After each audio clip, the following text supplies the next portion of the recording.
What up? What up? What up? What up? Hold on. I still have that playing in the background. So, what's up, fight fans? And we are back at it with another edition here at Round One Sports Talk. I am always your host, Edwin. And where do all fights start? Round one. We got a lot to talk about. A lot. And I mean a lot. We got the Keyshawn Davis situation. We got Junto Nakatoni unifying. We got Jael Opatai scoring a vicious knockout. We have a lot to talk about. So let me know where you're tuning in from. What's up, guys? I see you guys in the building already pulling up. What's up? Keyshawn Davis. You guys ain't right already, huh? Keyshawn Davis, businesses man Davis. What's up? You talk, you taking calls? Yeah. This thing on the Discord right now, man. All right, let's do it. Let's do it. Let's do it. I wasn't ready to rock out and go through this Discord thing, but I think I got it down, guys. I think I got it down. All right, here I go. I think, right, what I'm supposed to do is go to the server, right? So you guys go to the server, or you guys, there's R1. I think that's my Discord server, right? And then it says general, join video.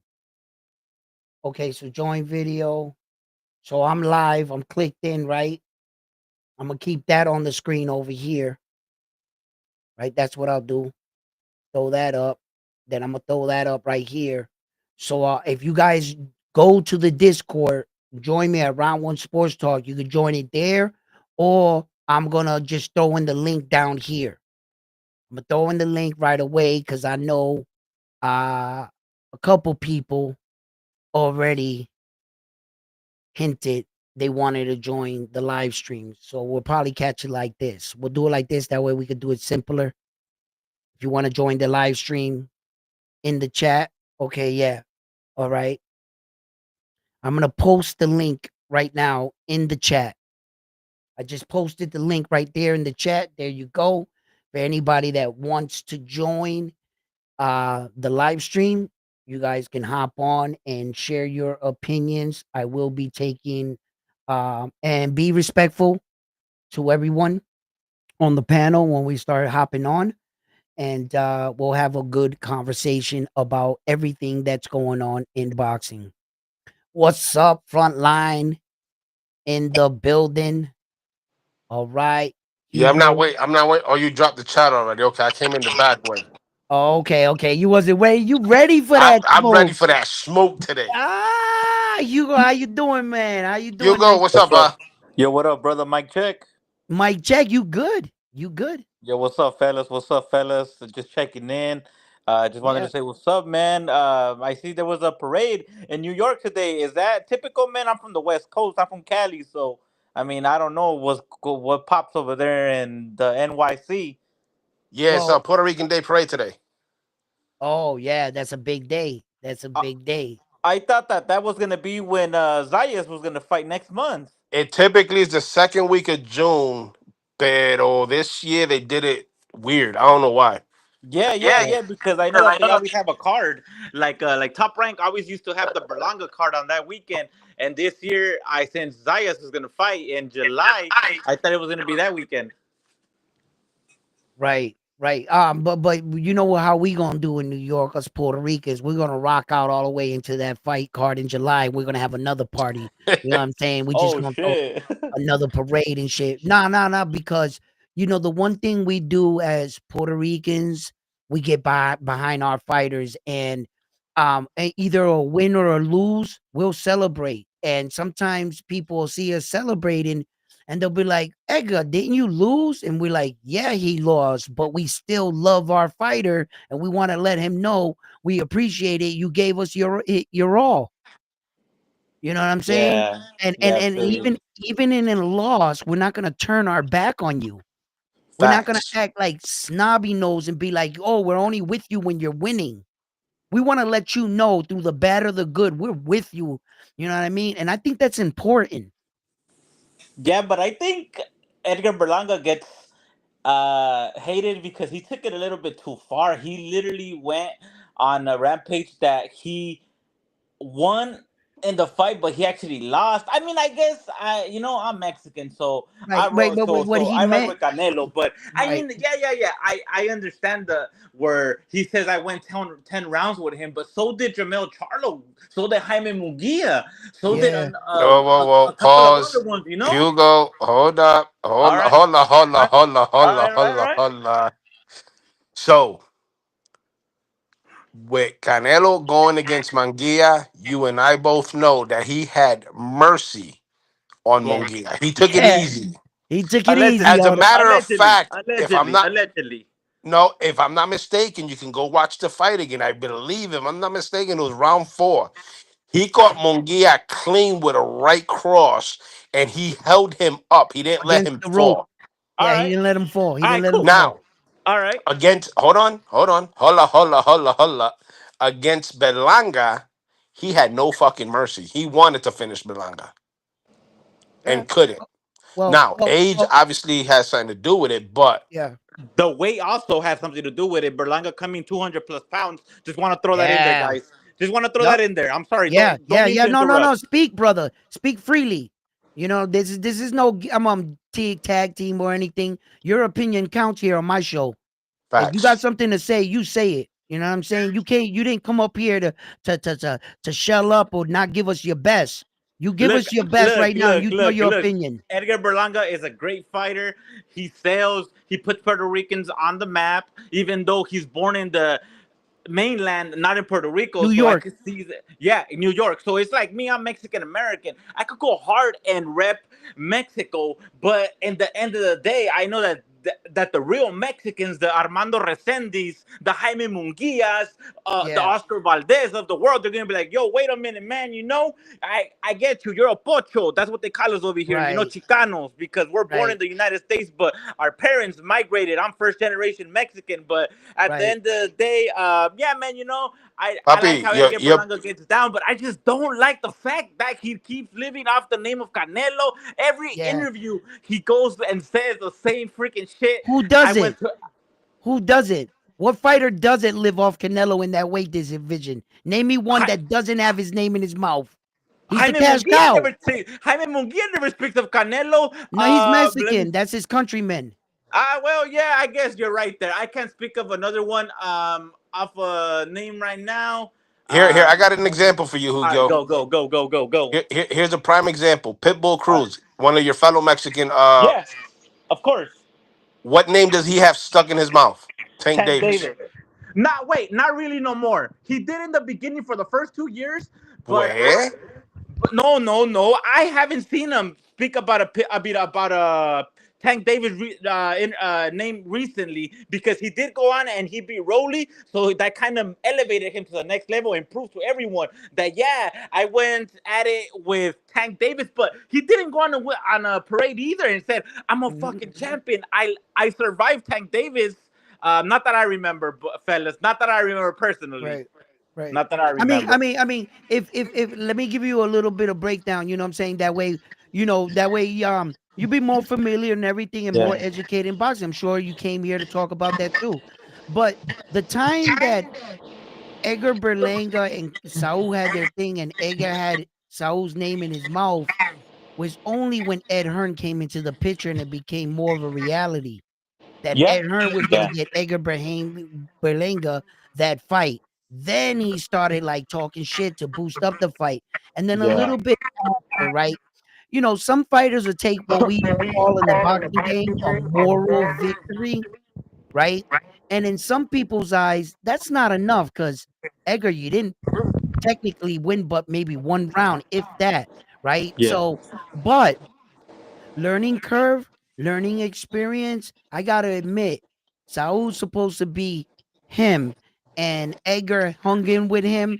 And if Yep. you can take that and increase your stock, I mean, speaking of Isa Pitbull Cruz, off of a loss, he got famous off of Tank Yeah, for real. Davis, And right? especially since the fight was here in LA, everyone was like, and especially since it was a late replacement. Because I forget, Right. I think Rolly was supposed to be the one fighting Tank Davis for that fight, but he Yeah. got Then he injured. So had that then, girl situation yeah, with exactly. the And then charges. Yep. Pitbull came in, and he Right. came in LA in Staples Center, bro, the heart of the Mexicans. You know? And went the So yeah, distance. And went the exactly. distance. Didn't Yeah, get knocked I out. mean, Didn't get yeah. embarrassed.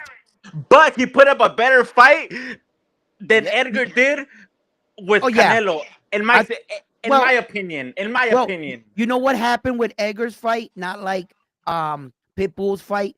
Pitbull was all action forward. Yeah, there Edgar's you was a go. little bit in between, but you could see at the end of the fight. Look at Saul's face. Look at his See, that's face. another thing. That's another thing. I mean, you gotta keep in mind, Saul is a cinnamon, a light skinned Mexican ginger face. So every hit could potentially swell him up. Okay, it's boxing. I mean, but him just living off, oh, look at his face. Well, Usually he no, goes to no. the club after. This time he didn't go No, to the no, no, no, club. no, no. I know people gassed it up more than it is, Yeah, right? And yeah. I didn't anticipate that, but I had to admit when he finished the fight with Jaime Murguia, Canelo looked fresh as fuck, boy, right? When he finished the fight with Caleb Plant, he looked fresh as fuck, boy. When he finished all Did these any fights, of them come over 200 pounds? I'm Question. not I'm sure sorry about to Caleb interrupt you. Plant. I'm not sure about Caleb, but they got to touch him. They got Yeah, to hit true, Canelo true. first. And Caleb and none of these dudes can catch up to his skill. And at least it was he was landing his shots, but he got his ass kicked. We all know. We saw what we saw. He got Who, Caleb dropped in the Plant? fight. Edgar No, Belanga. Berlanga. Oh yeah, He yeah, got yeah, yeah, yeah, for sure. he Yeah, got yeah, yeah, he yeah, got yeah, his for ass sure. kicked.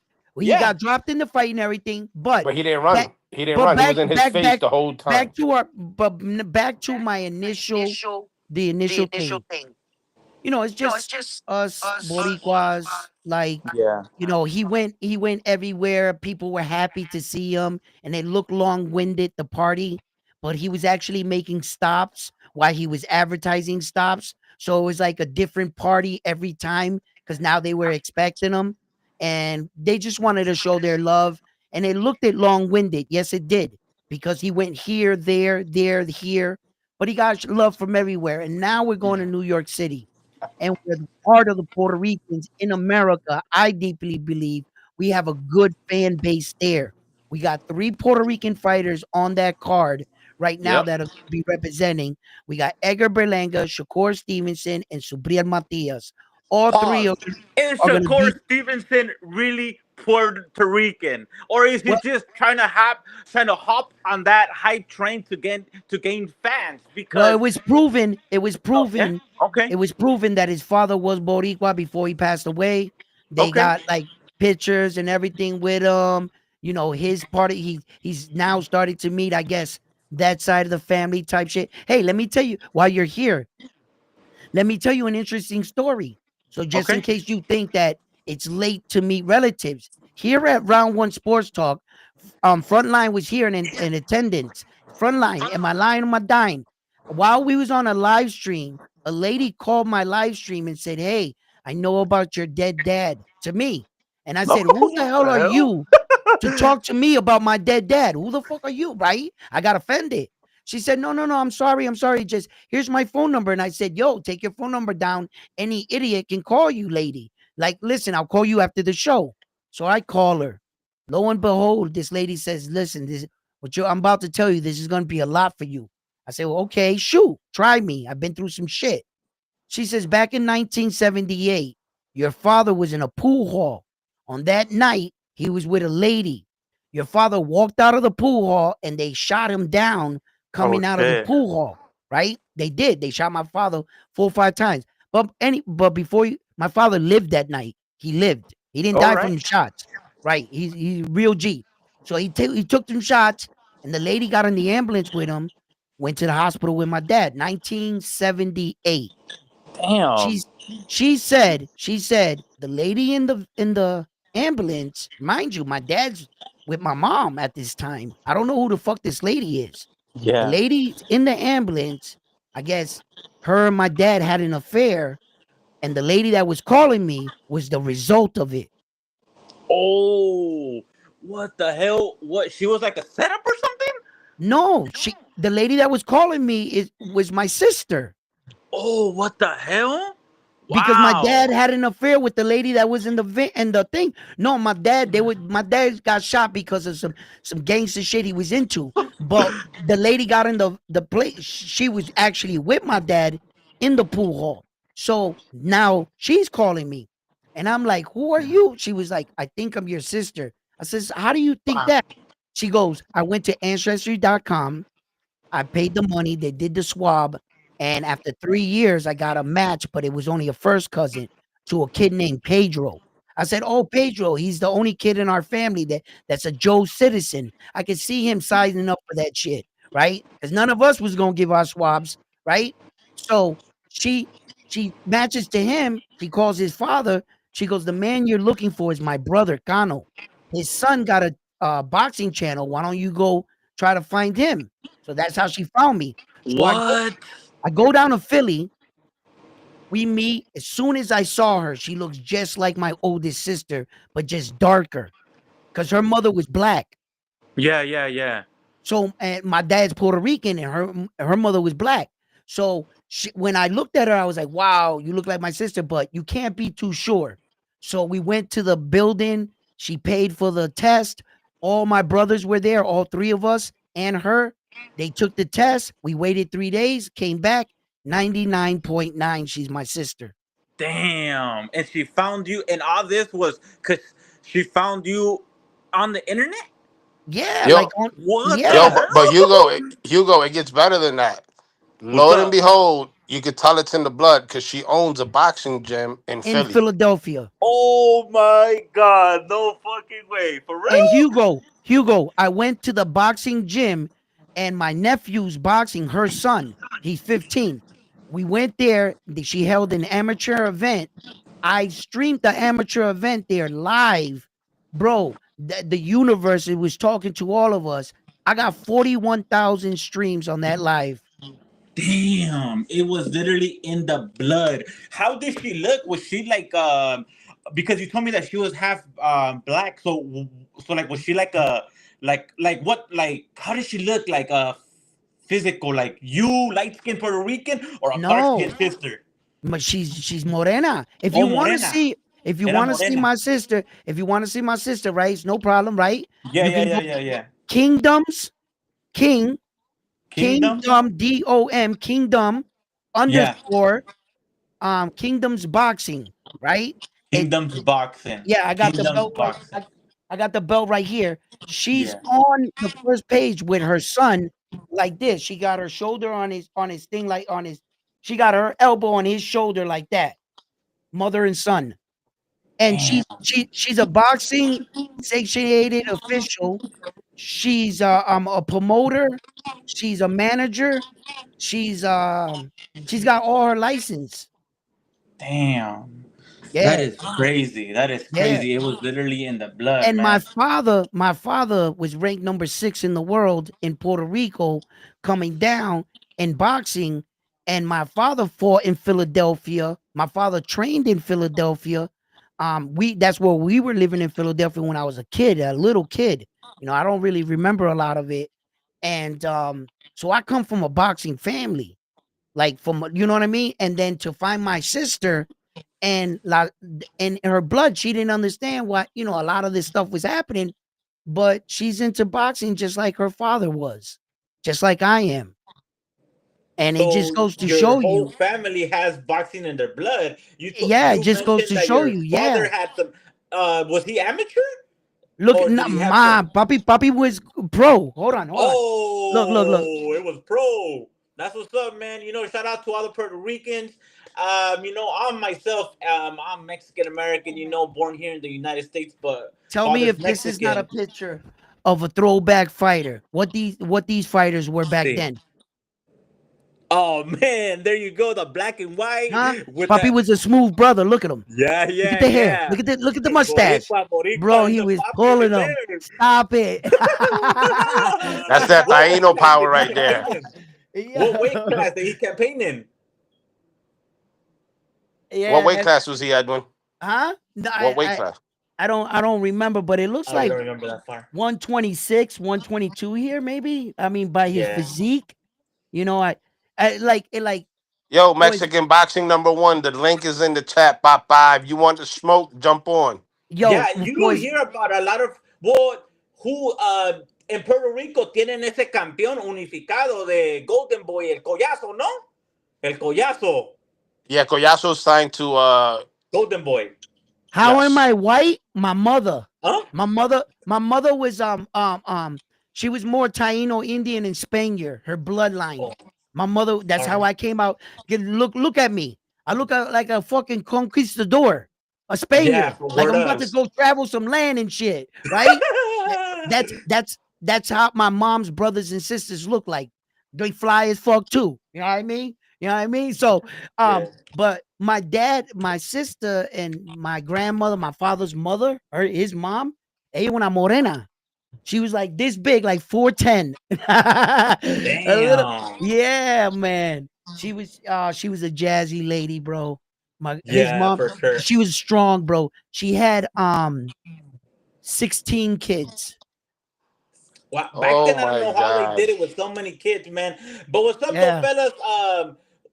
Of the top ranked card yesterday, who do you guys think gave the best performance? I feel like obviously the Davis brothers did a good highlight KO. I don't know what's going on with the Puerto Rican brother. Why he even tried to like drag himself to the craw to the corner, bro. He Oh, could have we'll just talk stayed about that right down. now.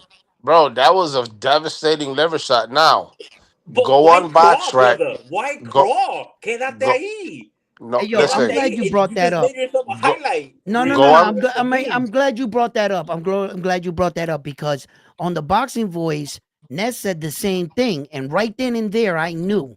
I was like, "Wow, you haven't been in a lot of boxing gyms because Nah, that's nah, nah, very nah. I haven't. common. I haven't. I haven't. That's very common. You know how many guys I've seen in a boxing gym crawl on their hands and knees trying to escape Damn. to get that gas put air back in? Okay. You know, Okay. Yeah. because a Yeah. lot Yeah. of I mean. guys, yeah, look, check it out. Remember when Jamel Charlo caught that Dominican dude in the middle of breathing? He looked like he had a seizure in the on the floor. Okay. He was like combustion going like that, Yeah. right? Yeah. Yeah. So when I saw the shot and he started crawling, I was like, oh, he's walking the dog. I was like, oh, man, right? Man. Because I've seen that a lot happen, and it's just a perfect shot, and it rocks your lip. It's like his punch just right. Hey, yo, and you know what the crazy thing is? No bullshit. 20 seconds later, you're fine. Yeah, I remember when I was smaller and I was like, like kind of horse playing with my cousin. He had got me with a good like liver shot, and man, it paralyzed my legs for the next couple seconds. And after that, I'm like, all right, I'm good, back to normal. And Yeah, it's like, yeah, wow. yeah. It shocks you. So listen, all I know is Frontline didn't come all this way not to talk about this moment right here. no, but hold on. Before we move on, just so that, just to make something very, very clear about um ¿cómo se llama este Michael Valles yesterday against Keon Davis. Okay, So you Okay. gotta Oh, that's his understand name, Michael yeah, Velez. Michael Okay. Valles. You gotta Okay. understand Okay. one thing. Okay. His pro debut was at 150 right. 154, right? Then he went down to 47. Then he went up to 168. And then for the Keon fight, he came down from 168 to To 140. to 140, Damn. 147, 148. Was So it 147? Yeah. they weighed in at 149. Okay. Okay. But that gives you the, you know what I'm saying? He went, not to give him excuse or nothing like that, Right. but his last fight was May 10th. And then I mean, yeah, May 10th. And then he fought a month later at a different weight class. Okay. You know what I'm Okay. saying? Yeah, So yeah, yeah, for sure, for sure. So he's up and down in weight. He has to lose weight. He has to put on weight. So I don't know. I mean, just to throw this out there, fellas. I don't know how long you guys probably been watching boxing your whole life, but I got into boxing 2020, literally when Pacquiao was supposed to fight Spence. He pulled out and he fought Ugas after that firefight. I'm like, man, this is the best sport ever, and I just been watching like a hardcore. So what was I about to say? Is that normal for someone that's not in a high promotion company to just take a fight whenever they offer it to you? Like if I'm campaigning at 168, Top Rank calls me. He's like, they like, oh, I have a fight for you at 147. Like, does that affect That your body in the long run? Yeah. of course, it affects your Okay. body. Yeah. All right. All But right. but but here's the situations. Everybody's situations are not the same, right? Meaning, Yeah. if you call me, right, and I'm in my early in my career, like 9 fights, and I've been known to move up a weight or two already, they call. I can't afford to say no. Now, Yeah. if I was already had a consistent career and I was already making my way up the ranking, and they call me for some foolish shit, I can say no because I'm not desperate. I'm not gonna go in there and take a risk of getting hurt or being up, just like Edwin left Keyshawn Davis with all the shit that he stirred up. He left him standing there with his dick in his hand, and because Keyshawn thought he was gonna actually take the fight, he didn't think that Edwin De Los Santos' team was gonna pass up 50% more of his purse. He That's didn't off think he was gonna 15 more. How much deny was it? it. I missed the TVV because on the weekends I'm busy. I usually catch it during the week during work. Uh huh. So how much? So the initial offer for Edwin De Los Santos was 400K to take a championship fight at 135 for the WBO championship. Keyshawn missed weight by 4 pounds. He made nothing out of it. He even laughed in the scale. And he thought that Edwin De Los Santos, because he was desperate, because he hadn't fought in 2 years, he was easily just gonna take the fight like that. Right. Right. Okay, and how and what did Edwin De Los Santos do post weigh-in? I mean, what did his promoter? I mean, what did his promoter do? Did they tell him, "Hey, you gotta pay us X amount," or like what was his terms to No, go what through Okay. with the fight? they try to do was Yep. get Keyshawn to drop as much weight as he can to come closer to the 35 overnight. Keyshawn refused. So if you saw the face off on the scale, De Los Santos looked like he was drained completely. And Keyshawn, on the other hand, was fully hydrated. And showing no remorse. Exactly. So it was a smart move on De Los Santos' side Of not to course, take that fight. of Okay. course, Now, of now course. check this. I wouldn't have not taken that fight. What I don't understand is what makes people think it's okay to say, "Hey, Edwin De Los Santos ducked a championship fight." I mean, I understand that he could have easily said yes, and 80% of of the result would have been a devastating knockout by Keyshawn to Edwin. So I don't understand how people could just say, "Hey, man, you'll never get another opportunity like this." I mean, for my opinion, I think he will get another opportunity like this because he showed discipline. He showed that he was professional to come to a championship fight and that he was going to leave it all in the ring. I mean, two, Cookie crazy. you know? Listen. Check this out. Check this out. Right. Oh, For Cookie's yeah, crazy. everybody. picking up. He, For sorry, it sounds like you're breaking up there a little, but he said, "How we gonna call Keyshawn Davis when his dad is Andy Cruz?" all right. Is that me Your mic or is who's that? messing up a little. That's your mic, Hugo. Hey, but prime Hugo, example, Hugo. Put yourself on mute, Bobby. Hold up. for a second. Is that better? There you go. That's a lot better. Well, a little bit fuzzy, but that's a lot better though. Oh, that's a I, lot worse. yeah, it's I know. getting worse, Hugo. All Is right, that Hugo, me? I'm gonna have to just yeah, that's you. I'm gonna have to mute you for just a second. I want to get this off. You Okay. took him off. No, I didn't. He got off. I was Oh, gonna mute him and he hopped off. He's back. He's back. He's back. He's here. Here he I'm is. here. How is it Yep. now? better Good. now. Way All right, better. fellas. All right, all Okay. right. So yeah, yeah, yeah, Okay. yeah. Hugo, here's some ammo for you when you run into these guys again, because I'm pretty All right. sure you might, right? Yeah. And they say that the narrative is Edwin De Los Santos passed up on a title opportunity when it was offered to him by Keyshawn Davis. And if you're saying that you're about legacy and championships, well, there was your opportunity right there. Now that's just a smoke screen for what really took place. The truth is, me and you had a contractual agreement to make weight and to meet on this date for your world title. When we Yeah. met on said date, on the contract, initial contract, Edwin De Los Santos made weight. That Of means he course. fulfilled his Yeah. side of the bargain. When you reneged and did not make weight, you reneged and voided the first contract. So Edwin did his part. He did what he was asked to do after 2 years inactivity. Come in, be a professional, and make weight. Now, Keyshawn Davis got up there and said, I tried to make the weight 3 times. Once I saw it wasn't going down after the third time, I gave up. That's bullshit, kid. Because I'm gonna tell you something right now. For fighters like Chris Eubank Jr., que se Yep. mató, que he Navarrete, killed que se himself. mató. Navarrete, que se mató tres Yo, veces. Se cortó el pelo.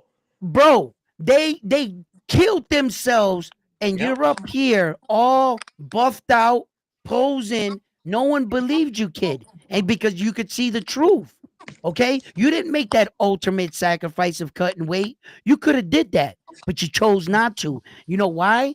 Because you were under the fact that Edwin De Los Santos wasn't gonna say no to the money. Now, case in point, just think about Keyshawn Davis's last fight when he won the world title against Dennis Berinchyk, and he came in 6 pounds overweight. Dennis Who came in six Berinchyk. pounds overweight? I mean, I'm sorry. I'm sorry. When he fought Loma, No, Lemos. Lemos. Lemos. Lemos. Sorry, Lemos. Lemos. Lemos. But that wasn't for Lemos. a I'm sorry. I championship. had it That was messed just up. for I'm a sorry. regular fight. Right, for a Yeah. regular fight. Right. Yeah. When he Yeah. fought Lemos, that had Yeah. fought Richard Hitchison Hitchison. before. That he Remember? beat. Yeah. That he beat. That he beat. That he beat. He actually won that fight. Okay, He did. so Lemos came into the fight 6 pounds overweight, and he still took the fight because he took the money. So a lot of fights do this era, and coming overweight, they get penalized, and the fight continues. And a lot of the fighters, I think Keyshawn Davis thought that he was so big of a star, and that Edgar De Los Santos has been starving and had not had a paycheck, that he was Yeah. going to say yes. Bro, that was a classic move by Edwin De Los Santos' team, which showed his what that showed me right there was his management cared more about their fighter than the money. The money But Well, wasn't my worth question it. I to don't know if you heard you. the rumor. The Oh, rumor is go he ahead. got paid his full bag. Yes. Oh, I hope So, so. this leads to my next question. Do you guys think he made the decision to put out post knowing that he was gonna get paid no matter what, or No, before he knew he was gonna get paid no matter what? no. Once it was established that Keyshawn made miss weight, now they gotta all be called into an office. And then Okay. he has to be told, right, what he's gonna okay, for instance, when Tim Bradley, I forgot who he was gonna fight. Tim Bradley went there, made weight, the other guy missed weight. Guess what? They didn't pay Tim Bradley not a penny. That's what He had I'm to go saying. back So home. yeah. They didn't pay, Well, and the other guy wasn't being a professional. So kudos to Top Rank for stepping up and giving them that percentage of the purse. Now Frontlines reporting that they gave it to them all because of the black eye that boxing got and the inappropriate behavior that they got from the Davis brothers, that they're trying to sweep this under the, because if you make Edwin De Los Santos happy, he'll stop texting about this in social media, and soon it'll go away. Give it time. And since wow, we're so in a blood, technically Top Rank could have not paid neither of them. He could have been like, I'm sorry, Edwin De Los Santos, you went through a training camp, you came to Virginia, you went through to all the social to all the media tours or whatever. But at the end of the day, because the opponent of yours, Keyshawn Davis, missing weight, this fight's not happening, and we're not gonna be able to pay you not a single dime. They could have done that to Edwin. yeah, if it wasn't Oh stipulated wow. in his contract, right? Wow. But Edwin De Los Santos, Samson Lukowicz there, Yes, right? yeah, yeah, yes. He's been in the game for a very long time, and I'm pretty sure he's got contracts already like half written out with basic stuff that's in there that says, bro, if you pull out, you got to give us a percentage. You Yes, know, for sure. some managers are smarter than others. Like for instance, when who was it? Oh, Devin Haney. When Yeah. Devin Haney was with Top Rank and he did that 3-fight deal with Top Rank that he fought George Camboza, in Devin Haney's contract, it was specified that Bob Harum had to pay all the sanctioning fees to the belt. Oh wow, he went ahead and put Yes. put The the yeah. two times that he fought George Camboza, Bob Arum paid for the sanctioning fees.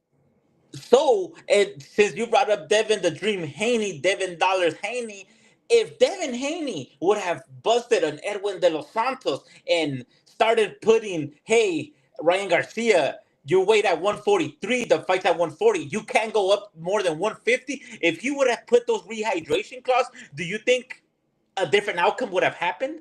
Well, he did. He did. He He did, told and he they took told it off. Keyshawn that he can't go up to no more than 149 and a half. Right. And they didn't agree to that either. Right. They didn't agree to that Okay, either. damn. So Keyshawn Davis wanted to have the upper hand no matter what. He Right. put Now, So everything at Hugo. risk no matter Now, what. now, Hugo, what if Edwin De Los Santos goes out there and he pushed himself through a rigorous weight drain, and you saw how Debbie he looked. You saw how his face Yeah. was sunk in. What if he Yeah. goes out there and fights a fully blemished, young, strong, bigger Keyshawn Davis, and he catches Edwin De Los Santos, and they gotta wheel him out of there in a camilla in the hospital? Exactly. That's exactly why I'm saying that Edwin De Los Santos made the right choice. Yes, he He did. lives to fight Yes, he did. another day. Another He day. will be on Yes, a big stage. Yes. yes. And I think the people that are making fun of him and the people that are saying he dug, he'll never get another shot, are the people that regret that Devin Haney got in the ring with Ryan Garcia that was fully hydrated and allegedly on PEDs, nah, because that's Haney's Devin. fault. That was Haney's fault. They accepted the money. They were money hungry. They took the Yes, money. exactly, They took the exactly, money. exactly. They were too money hungry. But if you guys remember, Arnold Barboza was on the sidelines as a backup, so he could have still fought that day. He ain't want that Right. smoke though. He He ain't want could that have. Barbosa smoke. He should have took Arnold Barboza. You're right. Hugo, yo, Arnold man, you're Barboza. fucking right. You are Arnold right. Barboza was on the sidelines. He was On even in the yes, press he was. conferences, just present. And I think he was already signed with Golden Boy. So Golden Boy could have easily substituted, like, all right, Ryan Garcia, you fucked up. You came too overweight. You're drinking beer. You're going on a rampage. Bye. I'm sorry. We're not paying you nothing. Arnold Barboza, put me on, coach. Put me on. Put me in, coach. Right. Yo, so check it out. Right. Look, in this situation with, the Keyshawn Davis versus the Devin Haney, look, I don't want to pick straws here because everybody's going to turn it, right? And the thing for me is like Frontline say, look, have you ever been outside on the basketball court or maybe anywhere, right? And you're playing with your best friend or something, right? And the game's 21 and he's killing you. He's killing you. He needs one more point to win the game. And all you got is probably like 10 points. And what do you say to him? Next basket wins. Right? You tell Yeah, him, yeah, because yeah, that's yeah. the only way you can come back. So you try to Yeah, trick him. You yeah, you yeah, say, yeah. yo, Next whoever basket scores the wins. next one, no matter what, right? Wins, right? You fuck Yeah. around, hit the basket. He goes, nah, nah, nah, you don't win. How you gonna agree to something? And then when you lose, you want to cry about it. We That's a good both agreed example. next shot wins, Yeah. No right? matter how far ahead of the scorecard you are, next Right, the next shot wins. right. Okay, Yeah. okay. If you took the money and lost, That's your problem. that's your Yeah. yo. You can't cry now.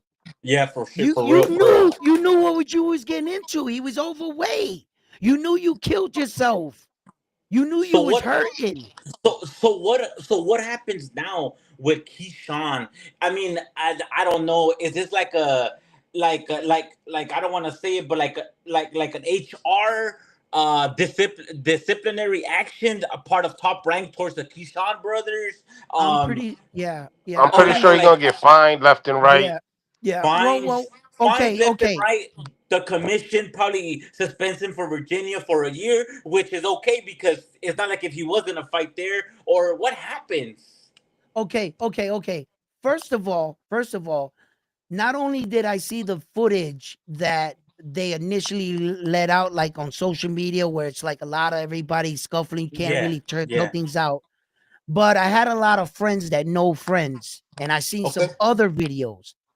And from what I saw, this was more hype of a fight than anything. You ever get into that fight in high school where everybody starts picking something up and they're acting like they're fighting and they're going like Yeah, this, yeah, yeah, but yeah, yeah, nobody's yeah, getting punched in the face? yeah, To tell yeah, you the yeah. truth, that's basically what happened. And from the only thing that I can get initially was from the victim. As soon as Albright was interviewed, the lady that was interviewing him said, "So, did that damage to your forehead right there come from a punch?" He said, "No, none of them punched me." She said, "So how did it happen?" He said, "Keyshawn headbutted me." He said he was close with him. They were arguing, and Keyshawn went like that to him. Reportedly, that is the only shot that landed. But then I think Albright looked very nervous in that video. He knew that people were gonna put him in the same category as Devin Haney about snitching and shit. So you could see that he wants to say the truth, but at the same time he's kind of intimidated because he doesn't want to be in the same category as Devin Haney about the lawsuit. So you could see, and I seen a That well, video well, of Hugo, there's a huge difference between the two. Number of course, one, yes, yes, yes, yes, number yes. one, Albright, everything's on video. So whether he talks or not, it's gonna come out. The That's number scuffle in one. the locker room is not on video. When Keyshawn, Troy, and his younger brother went in the locker room, there's not a video of that initial incident between him and There's Albright just the himself. witnesses. There's just all the witnesses' statements, and Exactly, they're all saying the but same it's like he shit. said, she said. It's like he Mhm. said, she said. No, no, no. Obviously, You go, Keyshawn. you go, you go. I'm with you. I know exactly which way you're going down this, and there's a hood. There's a way that we deal with shit in the street, Yeah. and there's a way that other people deal with shit. I get exactly where you're going with this, right? But so I thought of that, right? So you know how many times I done knock somebody out or something, somebody come around, I'll be like, yo, say you slipped. You know what I'm saying? Like, that Yeah, happens I'm all the bringing you time. this up because Yeah, but there's that's a street video. code, Edwin. Yeah, yeah, You yeah. can't That compare There's happens street all the code time. to a So business. there's a video of You Albright walking out the ring, oh God, saying, that's where I'm going with this. "Yeah, That's where yeah, I'm yeah, going. yeah, yeah, That's yeah, where I'm yeah, yeah." going with Sorry. this, right? All right, go, So go, go, go. I didn't take none of their words. None of them. What I did was I went back to the fight and I went and I saw his face. He got the cut from in the fight. That Yeah. other that other bump right here, he got that in the fight. The Yep. only new mark was that bubble that was starting to bubble up from the On the headbutt. right side. On your right Right, side. right. He Yeah. whatever side Yeah. it was Yeah. starting Yeah. to Yeah. Yeah. bubble up. Yep. So when I looked at it, I was like, okay, so the eye cut happened in the fight. The thing underneath his right eye happened in the fight, and that little line was In there the in the bottom. fight. Yeah. So I said, damn, so the only other one is that. So maybe it was a headbutt, right? So and then the other video that they show one of the Davis brothers in it because the other kid's camp found out that he got headbutted. He came out running into the hallway and it was another scuffle, but he grabbed his sweater and he like tug him around. So so even if it was those guys that landed one or two punches, neither of those guys are Keyshawn Davis and his brothers. You understand? So as far as Keyshawn Davis and his brothers, what they got them for, um, they got Keyshawn for the headbutt. They said the other brother got grabbed by other dudes and the members inside the locker room, and there was a lot of shoving and pushing. And then mysteriously Terrence Crawford went to this guy's room and he was Yeah. starstruck. Oh shit, Terrence, what do you want me to say? They didn't hit me at all. Hey, they didn't hit me. Yes. Terrence Yes. Yes. Crawford For came to my real. room. For real. Like For like real. like For like, real. Yeah. like he was starstruck like a motherfucker, right? He would have said anything. I get it, but maybe Yo, chat behind it. fam, let's get them likes up. maybe behind the scene, maybe there's gonna be a little reimbursement to my man, and Oh, maybe there he'll get better be another shot to because Keyshawn. I yeah, don't because know. in the morning I seen an interview of our year Albright's promoter. I don't know his name. You know, he's just some African American brother with with Yep, some cool glasses. yep, In a hallway, and he kept it pretty professional. He said that there was a lot of emotions in the mix, that there was a lot of conflicts, but he doesn't think that there'll be any disciplinary. I mean, any legal actions, or right, maybe. But he made it seem like no, don't worry. But what he did say is that they were really interested in that Keyshawn Davis rematch. But I'm just thinking, like, man, if you could get some money, some the legal way, because come on, man, let's keep it professional. They went to your hometown, they be your older brother, and you guys are sore losers. So so right, it's right. like that, man. But Yo, Hugo, what's up, yeah. Chicago Pills? How you doing, brother? Hey, what's Hugo, up? one more thing before I pass it around the board, right? All right, brother. Uh, um, um, uh, imagine just 4 days ago, you were meeting the mayor. They were giving you basically the key to the city. They named the Fuck. weekend after you and your family. They honored your brother, your mother. They got you on posters. You're on the side on the main event. You're a You're in world the champion. university. You're a world champion. And 4 days later, you woke up beltless, the villain, and the most hated. How the fuck did someone fuck up that bad in a matter of 48 hours? In a Damn. matter of 48 hours, you took your Davis name because remember, when we all walk outside of our house, whether you want to admit it or not or recognize it, you represent your family name. My mom used to say, I don't want to see your name in the newspaper because every time your name's in the news, that, mira, es el hijo de Miriam. Mira, salió el periódico otra vez. ¡Qué títere! Ese condenado. Oye, no te quiero ver con el hijo de Miriam. No te quiero ver con él. Huh? I get played for everything. These dudes were better than me. Yeah. You know Yeah, what I'm you're right, saying? man. So So hopefully, I mean, I don't wish nothing bad upon anyone, but we do, but that can't be in boxing because it's just gonna let the next fighter in his hometown act that way, brothers. But all right, my Puerto Rican no, Boricuas, yo, I'm out stay of here. here. No, you go, stay here. Oh, all Stay right. here, Can you stick Hugo. around? Stay. You gotta stick Uh, around, baby. I, I'm gonna Oh be shit, he listening. got I'll hop backup back on in now. a little bit. All right. Go ahead. All right. Thank you for tuning in, baby. All right, my brother. I was just Hey, saying that I was passing around to like everybody. It's good, brother. I'll hop All back right, on. brother. All right, Thank you brother. for Yo, Hugo, good talks. yeah. hey, What round up, one. Chicago? What you doing? I But gotta you say always got a some. burn in your hand. I gotta I gotta ask you, say. are we okay? Are we Say it good? again, Are we good? You always got a gun in your hand. Are we good? You know what I'm saying? man. I gotta stay strapped. I You know gotta what I'm stay saying? All strapped. right. But You Keyshawn, hey, yo, but I gotta Hugo, you say gotta something real quick yeah. What's before up? my Wi-Fi messes up. And if it does, I'll just get out of here. But so yeah, man. That whole situation with Keyshawn. Look, it's yeah, it ain't right. It's not right. But you know what, bro? It's in boxing. We're in the fight game. We're in the hurt business. Yeah. It's good for TV. I don't know if you watch UFC, but Nick Diaz, Nate Diaz, they're always known for rumbling in the ring, rumbling outside the ring, rumbling at the hospitals and all that good Them shit. motherfuckers will smack you inside the ring. Bro, those are my favorite fighters in the UFC. But I nah, fucking you know love what? them guys. I know, man. There's some shit going on with Nick right now. Hmm. But whatever. But boxing, Keyshawn Davis. At first I was like, man, fuck those ghetto ass dudes and this and that. But then when I started to look, man, bro, you know how many times I lost a job for fucking HR coming out of my ass because I said Right. something, I did something, and I was just like, man, if I could only get a second chance, I'll do it right. I won't do it again. But Hmm. nah, bro, you never get that second chance. But Hmm. in boxing, I think that we should give Keyshawn a second chance. Nah, Mm. fuck him. Let That him get was a second chance, bro, No, I because believe. Yo, you can't be like fuck him because that as a human being, that's not right. And he I didn't really mean, Right. do nothing that, wrong. He All just right, here's all where the didn't right, listen, problem all right. bro. falls. Chicago. Yeah. You said your piece. Frontline, go. So here's where the problem falls. Number one, he came in unprofessional, overweight for a title fight, right? Yep. That's number one.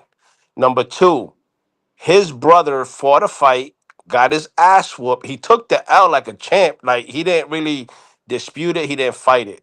For Right. his brothers to go to a locker room of it wasn't even his fight. It was his brother's fight. His brother took, even in the video that they showed in the hallway there by the locker rooms. Kelvin was trying to hold Keyshawn back, like, yo, chill. You know what I'm saying? As the big bro should do. Yep. But the reason why I say F him is because number one, he was unprofessional on the scale. And then number two, he comes and do that fuckery when he's supposed to be a professional. And he's putting out a bad name for the quote unquote Davis family in in Virginia. You know what I'm saying? Okay. Okay. All right. Yeah, All right. you know, okay. So both of Let me you. rebuttal. Okay. Wait. Let Wait. me Wait. get my Wait. I'm gonna rebuttal. give you a chance to rebuttal. I'm gonna give you a chance to What is this, rebuttal. a I know presidential you got something. debate? All right. All right. Chicago. Get it Yeah, off. Get it off. yeah. So I mean, I hear everything you're saying, bro. Everything, and I agree with most of it. The only thing I don't agree with is the part where you're saying "fuck them," because Okay. that's a pretty harsh sentencing right there. Fuck them. I mean, he's gonna probably get his, he's gonna pay his fines. He's gonna probably get a little suspension, a little slap on the wrist. But at the end of the day, we all go to bed, right?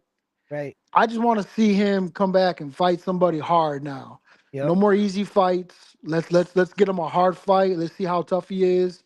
If he wants to do 135 again, let him try to make 135. If he doesn't make 135 the next go round, then he has to move up. But Okay. ultimately, it's on him. It's on his promoter. It's on whoever's going to want to take him on. And I think there's going Okay. to be promoters that they're going to want to see him fight again. A lot of Okay. people like what he did. A lot of people don't like what he did. So it's split down the middle. But I think that he deserves a second chance. Okay. He's a young kid. He fights for a living. We don't Okay. fight for a living, and Yep. we're crazy too. But this kid, the boxers, the fighters, you don't understand what they go through in their head, and he's crazy, bro. And hey, that's just kind of how it is when you're a crazy mofo like that. Okay. Okay. Now, I heard both of you talk, and Wait, can I I rebuttal? Can I rebuttal? wait, no, no, no, no, no, no rebuttal, no rebuttal. Okay. Listen, guys. Okay. I need you guys to understand this first. That there's a lot of people also listening in and will listen to this video and watch it that feel exactly like both you guys. Okay. Now here's what I think. In all sports, sometimes conflict and violence can boost up the fight and sell the fight more. But where do we draw the line where it's going too far, or you didn't do enough? You know what I'm saying? Enough to say it's too far. Like Callum's um um Caleb Plant smacked the Charlo twin. There was no charges filed or nothing like that. And was that, just enough to, you know, um, say that this is an aggressive sport and that is expected? I know that's a Or different or situation though. what kind of I'll example do we set for the next man that says, well, then I'm gonna go a bit further and I'm gonna pick up a dolly and throw it through a fucking bus window Conor and McGregor. smash glass on everybody's face. And then and then you wake up in handcuffs, and where did we say we went too far? When the entire building over there would have rioted and somebody would have got shot? Then we say that Davis's actions might have gone too far. So I'm on an agreement with you on a couple things. Let's look at the evidence. Let's look at the evidence. And I know there's men out there in a boardroom that are about to say what I'm about to say. They're not going to look on Keyshawn Davis just in that night. No, that's not what you do. What do? You start at the Mhm. beginning and you realize, is there a pattern here with this kid? Didn't he lose no contest on a fight for marijuana? And didn't another fight get canceled on him for marijuana? And Two now fights. this was the writing on the wall. Were we helping out the wrong kid? Mm. Did we already give him chance after chance and opportunity after opportunity? And he swore to us he was going to change. And as you can see, once again, here we are. And not only did he drag himself down, He dragged his brothers and his entire city because he was representing Norfolk, Virginia on that night. Even the superstars mocked him.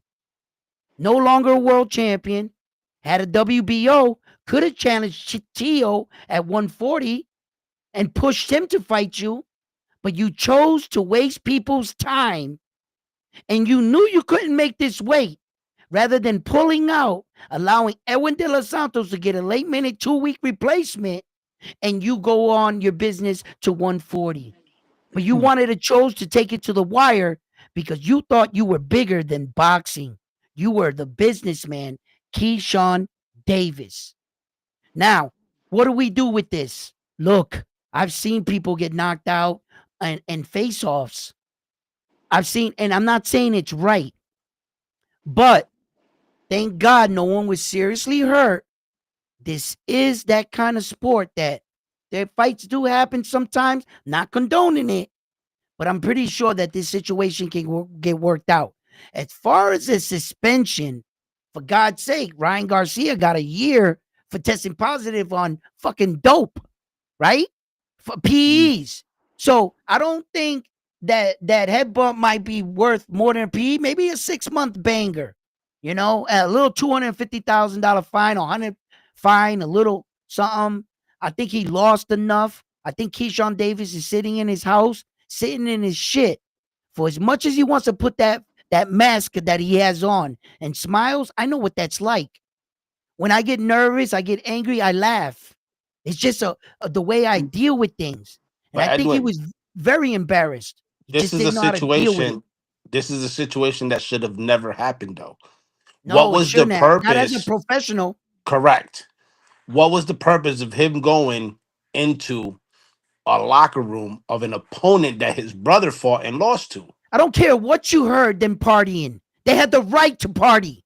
He whooped your brother's Correct. ass. Yep. Whatever Hey, he but said you in don't that know locker room, what you should have took that like a man. you don't know what Albright told him in that locker room to It get doesn't him matter to what do he told that. him.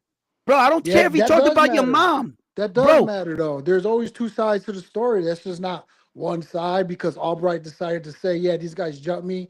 They didn't do nothing but headbutted me. Chicago, What? Chicago. What? Yo, the only You thing ever, that the you, Davis wait, wait, brothers wait, wait, should wait, have wait. did in there was say congratulations. Okay, wait, How wait, do wait, you know wait, front that line. Give me a that second. wasn't trying to be done? Okay, check this out. We Chicago, don't know Chicago, though. Yeah, Chicago, Chicago. Check this yeah. out. There's a place and a place for everything. Okay, I'm gonna tell you right now. Right, I would have been heated whenever I see my brothers fight. I'd kind of lose it. All bets are off. We all fighting, right? Okay, I get that. I get that. But I also have sense, and I'm gonna tell you right now. If my mother and my baby is sitting in the hallway in a baby carriage. You don't never know if them dudes want to get gangster and kick over that baby carriage. I done seen gangsters in the street knock out dudes' moms. All right? Push dudes' grandmothers off wheelchairs. Not all of us got sense.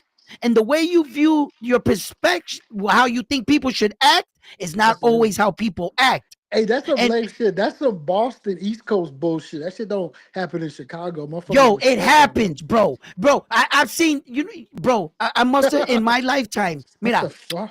te lo juro por mi madre, bro. I can't tell you as a 14-year-old, 15-year-old, 16, 17-year-old kid that I've never seen some kid's mom come to school after we fucked him up and she told him to come in and tell on us. I seen dudes get up, go act like they're walking by her and knock her out. That's lame, dude. That's not Bro, gangster. that is some garbage shit.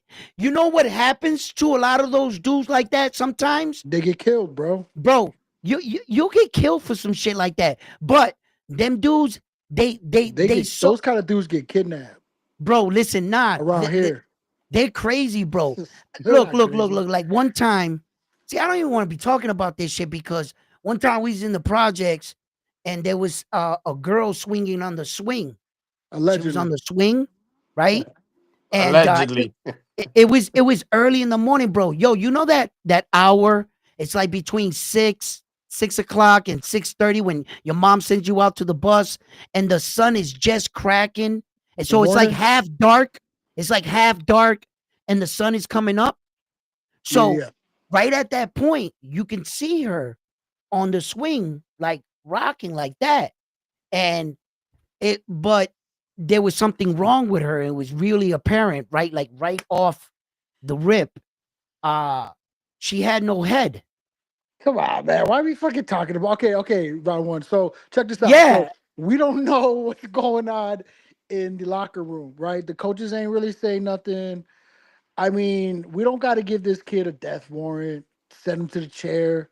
Let's. You know what we got to do so it doesn't happen again. These things don't happen. You got to hit their pockets.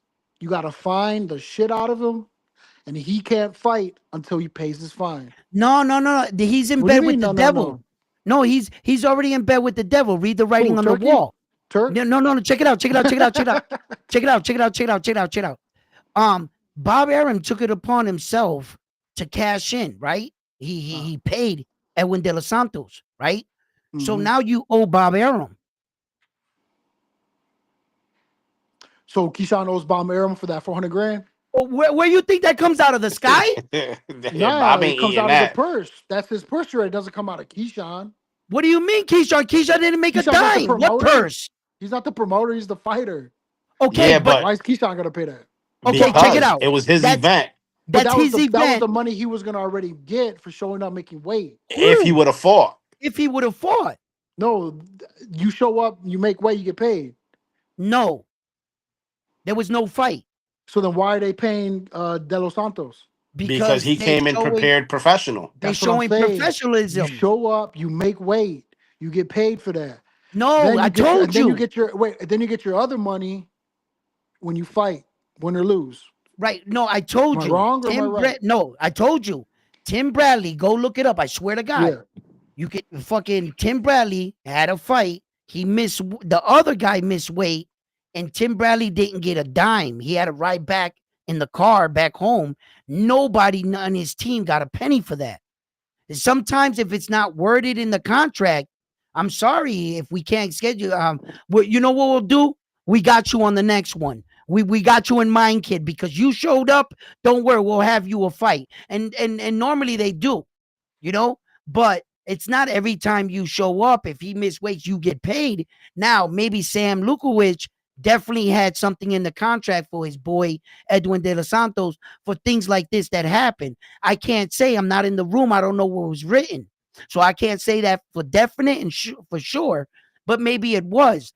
Now I know that Top Rank came out themselves because I saw an interview where they were like, you know, they rewarded Homeboy for his services and for being a professional, Edwin De Los Santos.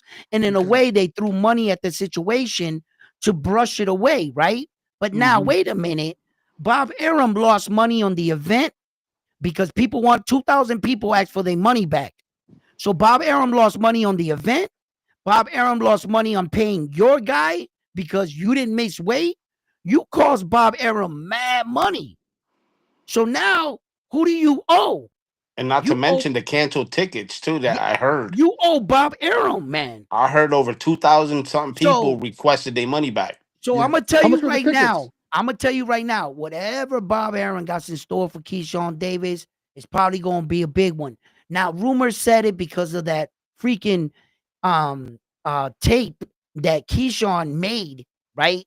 That was that he said, I was on the phone with Turkey when Tio was saying I wasn't getting the big money fights, and Keyshawn and Turkey was, you know, hinting into the fact that so that's the one ace that Keyshawn got in his sleeve right now. And he You better not know, wake up tomorrow and get fired by Turkey because then he's done. I don't think Turkey's gonna fire him. Turkey didn't fire Tio for being racist, Yeah, he but did. He fired him and he took him back. they took him back. But He you was know, gonna but set look, him up out there in Saudi look, for I a think this drive-by. is a good thing for Keyshawn because I like Keyshawn better when he's playing the bad guy instead of trying to be the good businessman. I liked him better when he had the dreads. I Really? man, You I like like I you like like him better when he Keyshawn. had the dreads I and he like him. was I the like the bad guy, bro. I don't like the you do, you do, quiet. you do. I don't like the Well, quiet fucking. You know how look at these But where look the at what the youngsters. bad guy businessman Look, got look, got him. him. look. Let me Look let at me where the finish. businessman got him. I'm I'm Mexican, but I don't like these Mexican. They don't say nothing. They're too respectful. They're all this and that. They don't want to learn no damn English. I hate that bullshit. Papi, it's a I want to business. see some action, bro. Inside, outside, after the fight. I want that action. That's why I like UFC. Yo, you When the need to Diaz tune into brothers were fighting. NBC and watch Days of Our Lives. That's novela But shit. Yeah. bro, you're Yo, over here. You want PC fighting, bro. This is not. If you like, go watch basketball, bro, or Nah, nah, Yo, nah. baseball, prime because this is example. fighting. This is Prime fighting, example. bro. Right, This is you Subriel gonna die. Matias. right. Chicago. Subriel Matias said in the interview, he said, if Tio Sr., Devin, or Bill Haney at a press conference, they get out of character, professionalism goes out the door, and the fight's going to be handled right then and there at the press conference. That goes Good. to show you. That goes to show you that it's a sport where people are supposed to act professional. Yeah, you can talk your shit back and forth to, hype it up and shit like that. But the minute you get disrespectful, you start, not talking boxing, you start getting like disrespectful, talking about family members or whatever that doesn't have to do with the sport. Now you're taking it out of context. You get what I'm Yeah, saying? yeah. That's what You I know It, want what's to see. worse? I Guys, want that's to guys, what you see. guys, want to see? That's guys, what I want guys, to see. That's why guys. So we you tune so you a into Devin boxing. Haney fan. Yo, That's check it why out. we tune into boxing and UFC. Nah, Yo, you check But it out. nah. Check it fans, out, but guys. little what Yeah. fans like you are turning the sport into little sissies, bro. Well, like what? How? Fans like this guy, well, what's the front line? You guys are turning the sport into you got to be professional. You got to walk the tight line. You got to be PC. You guys are going to give the sport, you're going to make the sport go down the tubes, bro, because No, no, nobody's no, going to want to no, no, What are no. watch. you talking? Wait, wait, wait, Nobody's wait, going to wait, want to watch. wait, wait, wait, Nobody's wait, going to wait. want to watch Yo, somebody yo, come into a somewhere, press somewhere, conference. I think you got lost, Act, Chicago, because no, hold on. Let me finish. Let me finish before trying to cut me off. Nobody You wants still to looking for Dora come the Explorer? and see a press conference and everybody is they say one or two words, shake each other's hands, bow down to each other. you're going too That shit far. is fucking boring, bro. That's why You're these press going too far, conferences aren't Chicago. doing shit. The numbers aren't big. Nobody's buying pay-per-views Okay, because Chicago, nobody's Chicago, doing nothing. Chicago. You might be new to my channel, but I'm a big advocate for shit talking. No, I'm not I talking like about you, but the other guy because he no, no. he's He's saying he been with doesn't me for like a that long stuff. time. He knows He exactly what I'm doesn't like talking that about. stuff. Okay, check it out. Check it out. Check it out. Frontline's with me. We're on the line that What are you healthy guys, shit butt buddies? talking. We're on the line. Listen, Chicago, déjate llevar. We're on the line that healthy shit talking does exist, meaning I'm gonna fuck you up. I'm gonna break your jaw. When I see you, I'm gonna break your fucking nose. Yo, you're going to sleep, punk. We like that shit. But when you talk about my mother, my kids, when you talk about that's distasteful. That's what Wait, we're talking about. wasn't Mayorga and Tyson acting like that? And Yeah, everybody yeah, was they can't rubbing get. it, They eating it wouldn't up. survive on social media today. Well, fuck, that's what I'm saying. You guys are turning this shit into a little sissy sport. No, no, no, but okay, okay. What the We fuck as you a talking about? society, wait, Chicago. Here's the problem, right?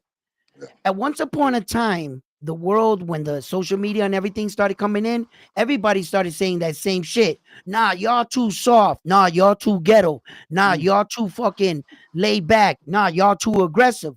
What happened was, is that no one started to call no one on their shit.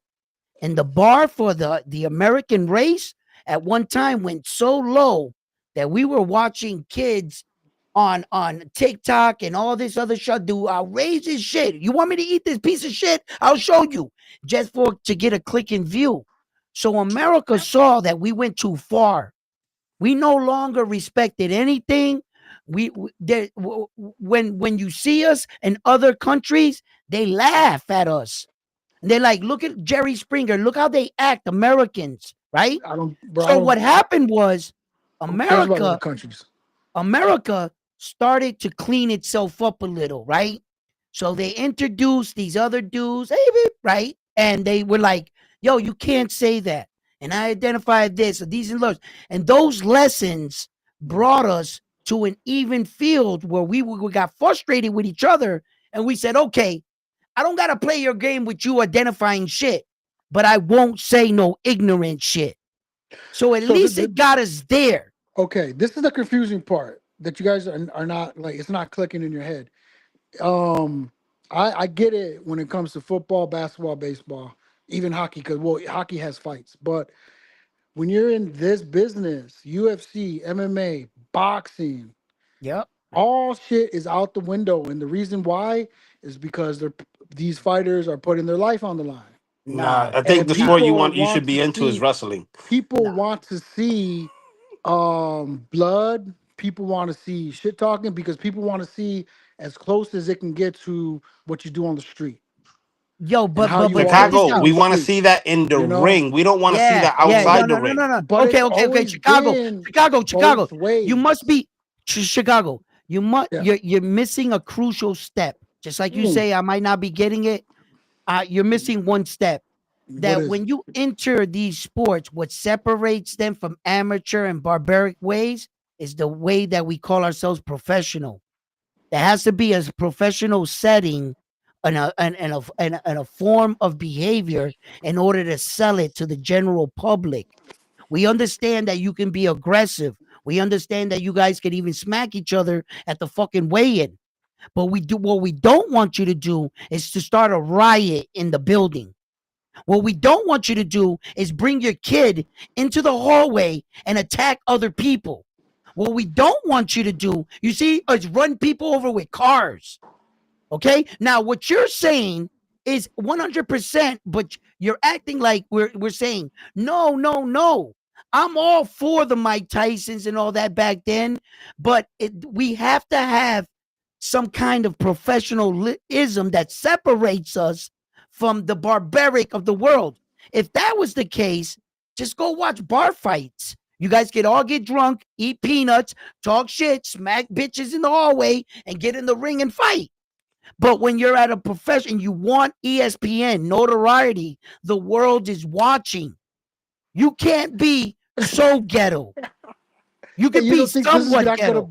bring in fans? You don't think fans? I Okay, don't so think all back in fans the think day like you. when the UFC was World No, Fighting Championship, yo, remember that? Remember that? Chicago. And it was on pay per view, and they got so big because this was so new and so barbaric, and it was on only on pay per view. We might as well go back to the Coliseums The with World you. Series of Fighting. We might as well But just that's start what people riding want to around in see. Round carriage. one, Let round out the one. lions. Let What out are the you a? lions. Are you a And like a Gen Z? Are you a Gen Alpha? No, bro. You're a baby boomer. So, what are you what? talking about? What the fuck are you What are talking you about? talking? Hey, round one knows what I'm talking about. No, I don't know that language. No, because I'm saying like you're acting all like Gen Z ish because you're all like What the fuck is Gen scared. Z, bro? It's like the little kids nowadays. You know how they be acting and they're all I politically have correct no and they want to Bobby, idea. use him, everything social hers, and media. Everybody's pronouns and gangster this and that, and online. everything has to Everybody's be I don't PC and you can't be out of the. You know what I Chicago. I mean? don't That's know. how. You This is lost me. boxing, guys. This is boxing. Nah, you lost me, This is Chicago. fighting.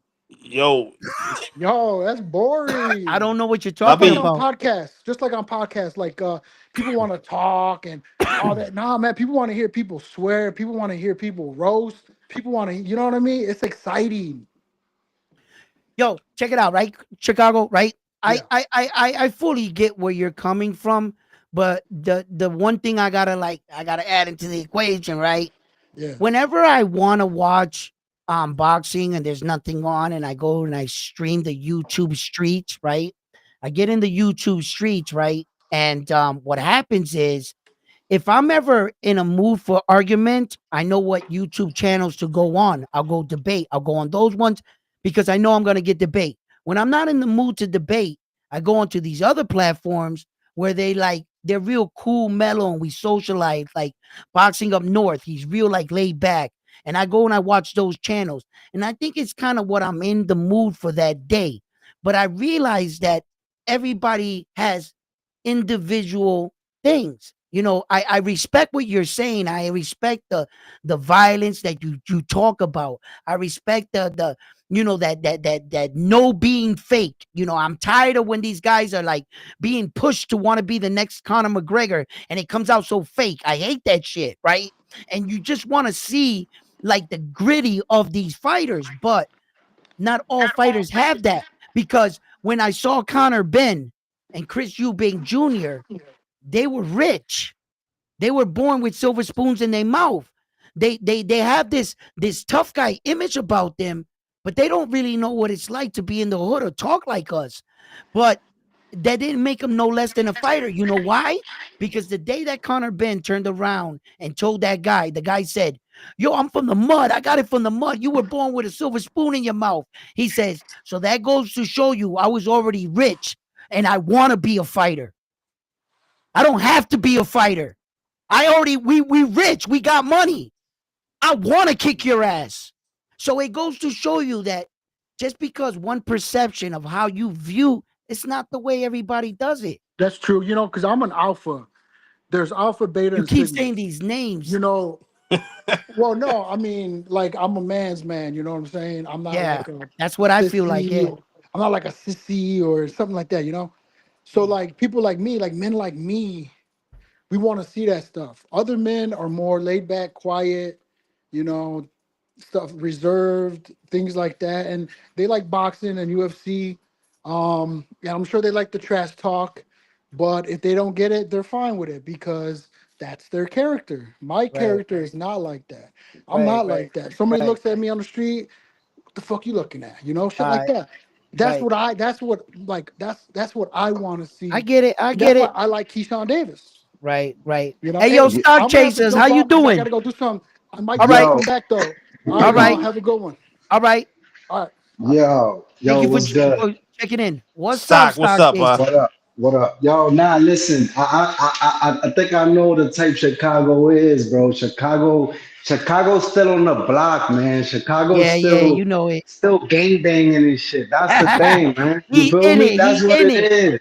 Yep. That's what it is. So Yeah. he doesn't understand that Right. boxing is a professional sport, my brother. It's still Right. a profession. So Right. there's a lot of there's a lot of people that take up boxing, bro, that ain't stepped one foot in the street. They was raised in a good family. Like it's a sport. It's like basketball. It's like football. You Yep. don't see dudes in the locker room throwing hands. Like it's not what the sport's about. So at the end of the day, like Right. some people gonna like it, but at the end of the day, boxing ain't gonna get sponsorships. Dudes ain't Right. gonna get deals if everyone's doing what Keyshawn is doing. So That's I just feel 100. like that's not what he's understanding. You feel me? So Right. Right. exactly. Right.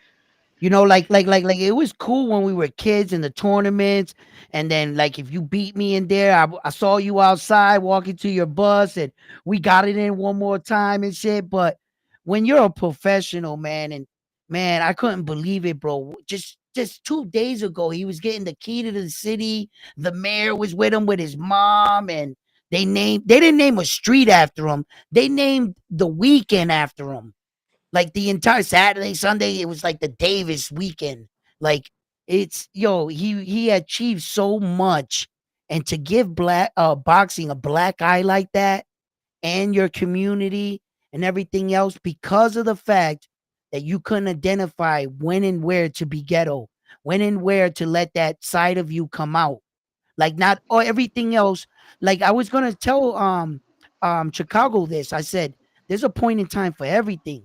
And I would have recognized right there, it would have all came to me when I saw my wife, my mom, and the baby carriage. I would have been like, all right, I'll catch up to you later. Right now is not the time to pull some. Yo, what if they call DSS on Keyshawn for having that baby out like that? What if they Not, call child Not services? only that, what if a rumble would have popped off and Yo, that baby bro. would have got hurt? Like, hmm niggas Yeah. tossing each other around and shit. You did that to your family. And then you're gonna say, "Oh, these guys did it to my kids or to my wife, or they did this, all this stuff, right?" No, Hold brother. on, Kenny Drake. I disagree. He's saying that boxing's also the least watched in America. That's Well, false. that's we don't got no numbers on that. I can't co-sign no dumb shit like I that, mean, right? But compared to what though? Compared to what sport does he mean? Like the big three? Because obviously they not watching boxing like the big three for right, sure. right. And with yeah, which regards does he mean? He's right. And and Star Chase is right. And you know what's crazy? It's not even because of boxing, because I can almost guarantee you that UFC probably gets more views, but I don't think it's because of the sport itself, but it's because of how disintegrated boxing is, like all these promotions, all these different channels, all these different pay-per-views. Like you can't find boxing in one place. You gotta have 10 subscriptions. I mean, it's crazy. When And then UFC, you know you're gonna go and watch one pay-per-view with the top people in it. Like that's the right. problem with You boxing. only got to go one place for the UFC, right? It's always the UFC, no matter what city and town. It's always the UFC. Boxing's different with every match, city, state, country. Rules are changing, promoters are changing, streaming platforms. It's just too many hands in the pie. I get it, and I'm not sure if we can fix this, but I think that the way you can fix it is you would have to cut out a lot of these boxing promoters and they're not going to want to step down. You would have to make it like a 4 or 5, like the four corners of the world. Make this promoter for just that region, this one for that one. So all fighters got to go to them. They know who to call. A lot of these fighters are lost in who do I contact? And, where do you, like, for instance, no bullshit. If you wanted to schedule a fight against one of Floyd Mayweather's fighters, how do you do that? Yo, that's the problem, yo.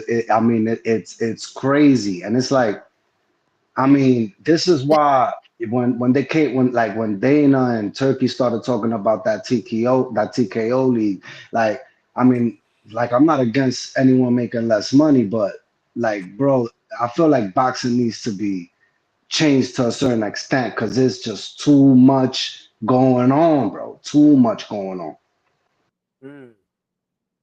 Yo, I look, man. I'm with you guys. I think there has to be a lot of structure breakdowns. I think Turkey was going to try to do that with TKO. I'm not sure when that's going to kick off, but I know Dana White is not hosting the Terrence Crawford versus Saul Canelo Alvarez fight because he has his own affairs, and technically you don't need Dana White for that fight. Those two names can sell itself. You don't need him to promote it, to build it. Just say Saul and Terrence Crawford. That fight will sell itself. So Dana, you go take care of what you got to take care of for now. We meet up later. And I don't know what's gonna go on there. But what I do know is that we had other fights that kicked off. Junto kicked the shit out of this guy in Japan. He shut his eye Bullshit. in the Nope. sixth That's round. why. That's why I clicked the link. I want that smoke.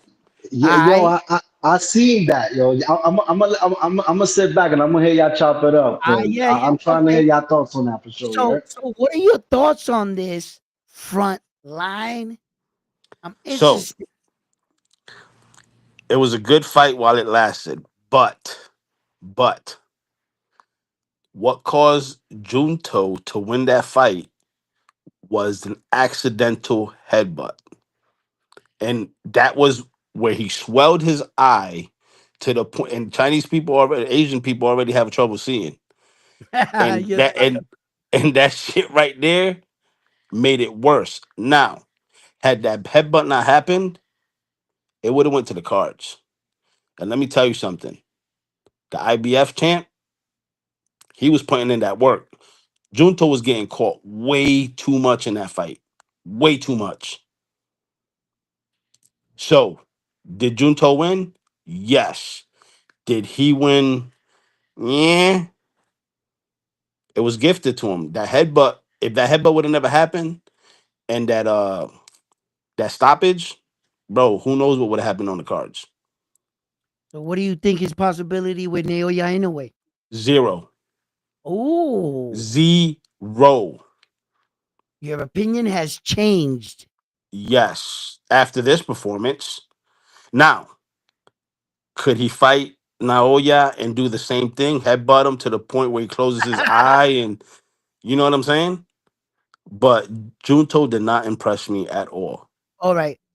What I think happened right there in this Junto fight, just like you said, there was a lot of questions and answers in this fight. It showed that if somebody could stand up to him and take his power, it's not so menacing and so threatening, is it? I don't Now, know, but hold on. Axel just said it was a shoulder injury that caused the stoppage. I thought it was the eye closage. I thought his eye was closed shut. I couldn't understand Japanese or what they were saying. So maybe if he's speaks the lingo and he can give us some news on that. I would like to know myself, and I'll double check it. But you know me, I'm gonna double check it. But if he knows that to be true, let me know. But I also was under the impression that it was his eye. The problem is this. Here's where that I was telling all you guys in the beginning when you guys was all fucking sovereign over this new hot Japanese little superstar, and I was telling you, you guys are just prisoners in the moment.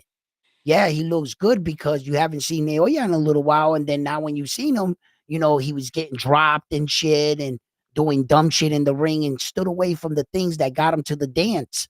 Naoya in a way got a little careless, and you could see it in his last performances. So I really saw that Junto in this fight right here. I saw the very same thing you saw. He was getting hit too much for me. He was getting hit in exchanges with this dude when what's his name? Risuki, they were exchanging, right? And Junto had his number in the first rounds. Junto was getting to him. And he started shouting, but when the dude started, like, you get a Timing him when he was timing him. yo, yeah, what happens is in a fight, I've been in plenty fights. In the first round, bro, those punches fucking hurt, bro. And I can remember this. Everything, the jab hurts, everything hurts. But right around the third, fourth round, I talk about this all the time. You don't feel the punches as much. What you see is like a flash. It's like boom, you got hit, but you're already warmed up. The adrenaline's going through your body, and you're willing to take more chances. And depending how strong your opponent felt, if he hit you and you were like, pero what the fuck was that? Ah, no, este pan comido, right? So you start to go in. So that's what I felt when I saw that fight with Junto. Then I saw the damage to the eye with what caused it. And then I was looking at it and I was saying to myself, Junto was looking like he was over exhausting himself, over exuding, like he wanted the fight to be over with. Like he went out there, he was doing a little bit too much. And I think that he kind of fell in love with his power, which is common to fighters. And they'll start to walk down the other guy just looking for the knockout. It was a good learning experience for Junto, but like I said, bring him on. Bring him on. If you guys think that that's the guy that's going to beat Naoya in a way, fuck it, bring him on. Come on. Nah, I don't Uncle Milk. think I don't think Nakatani got it. And you guys want to know something? For all those people, maybe you put it in the chat, maybe you didn't, or maybe you're thinking this. If you're thinking that Junto's the bigger guy, no, he's at 118. Naoya at 122. If you think he's the bigger guy that Naoya Inoue ever fought by height, no. He fought Jamie McDonald that was taller than Junto. And he also fought Ryoguchi in Japan, which is almost the spitting image of Junto's style. So if you're thinking Naoya Inoue never fought a Japanese fight, yes, he did. Ryoguchi is one of Japan's most famous decorated champions. All right. And Naoya Inoue fought him to a 10-round decision. That's how good that dude was. So, and as far as height, he's not the tallest and he's not bigger than Naoya Inoue because he's coming from a smaller weight division. So all the things that they're saying, oh, Junto's long, he's tall, he's bigger. I'm like, any of you guys want to do, a little investigation? Just a little bit. He's in a smaller weight division right now.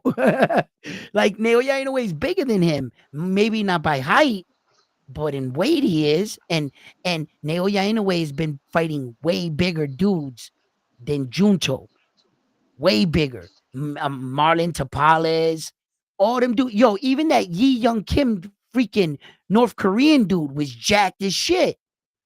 Junto ain't never fought no dudes that big. Yeah. Never. So round one, real quick. Why?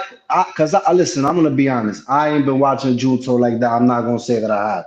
My question is, why do people put him like in the same light or think that he will be able to challenge anyway? Like, why is it that everyone's making such a big deal about this dude? Then Why do people put LeBron James next to Michael? Here we go with the basketball talk. I'm just here. I'm just saying. I'm just saying. Why do they put Patrick Mahone next to Tom Brady?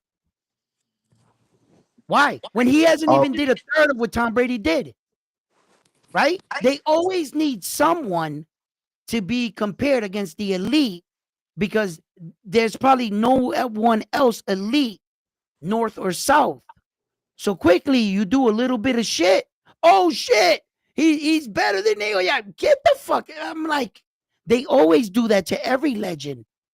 Because the legends or the elite guys in any sport, they're probably so good or so much better than everybody else that they gotta lower the bar in order to get their guy in the conversation.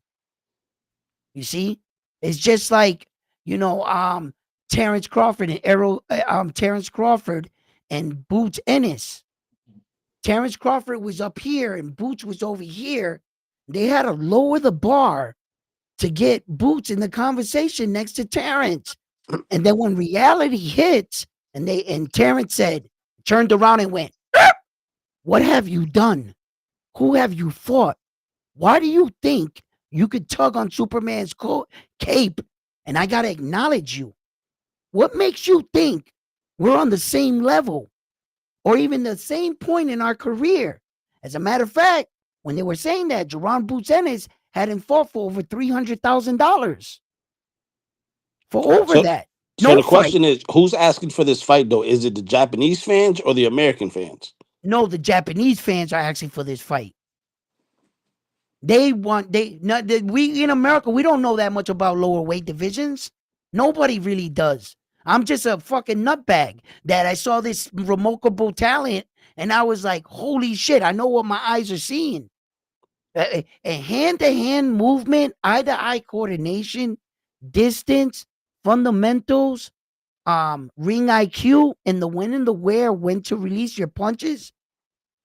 I come from the real Four Horsemen era. I saw Sugar Ray Leonard fight Hector Camacho, Roberto Duran, Marvelous Hitman. I saw the greatest fighters in the world, I believe. Floyd Mayweather, Sweepy Pernell Whitaker, Mike Tyson's of the world. I've seen the greatest fighters in the world. I was spoiled. And I'm going to tell you right now, I never really thought you can show an old dog new tricks. That Japanese dude is doing things in the ring that I'm standing there going, how, I'm like, it's not how he did that. It's holy shit, I should have did that. Why didn't I think of that? Why didn't I think of not reacting to a punch when the person because my coach always told me, "Hey Edwin, block yourself. Defend yourself at all times." Right? So what Naoya Inoue did, he once he started getting a beat on the guy, Jason Maloney threw the feint to get Naoya Inoue's reaction. Naoya Inoue didn't react. He stood like this. The punch came to right here, and he fired off. Boom! And he hit him in transition of his punch. Yo, it was so beautiful that I acknowledge Naoya Inoue's movement. See, when unbeknownst to a lot of people, they would have said, "Oh, he just hit him with a big shot." No, the creativity and what he did in the moment, the read he made, that's phenomenal. That shit I dream about doing. I wish I could do some shit like that or walk off like grand slam or knockout in between on some fly shit. Like just he's swinging uppercut and I walk off, wave to the fan, and then he falls. That shit I daydream about. Yeah, here's He my hit, prediction. That fight happens. Naoya Inoue wins by second round stoppage. bro. Did you guys see how he hit Payano in the World Series of boxing? One punch, bro. Yo, he walked up to him like this. Payano went and shifted one way wrong. He went like this, and my man went good night, and he fell like this with his hands in his air, like clenched up like this. Yo, I was this. He's only 5 foot. He shouldn't be doing this. Yo, I just be impressed, amazed. Like if a 5'5", 122-pound dude is hitting like that, bro, it doesn't make sense. You know Hey, what I'm saying? Boxing outcome wants to know Inoue versus Pacquiao in his prime. Who wins? That's a tough one. You know why? Because Pacquiao has Inoue's kryptonite. That forward pressure with that hook on the inside, and Inoue gets lazy on the inside, and he's not is defensively sound. If Pacquiao hits him with one of his big shots, he could like really hurt Naoya, and depending when he hits him in the round. So Manny Pacquiao has Naoya Inoue's kryptonite. I get it. What's Naoya up? Inoue is more skilled. Carlito, what's up, papi?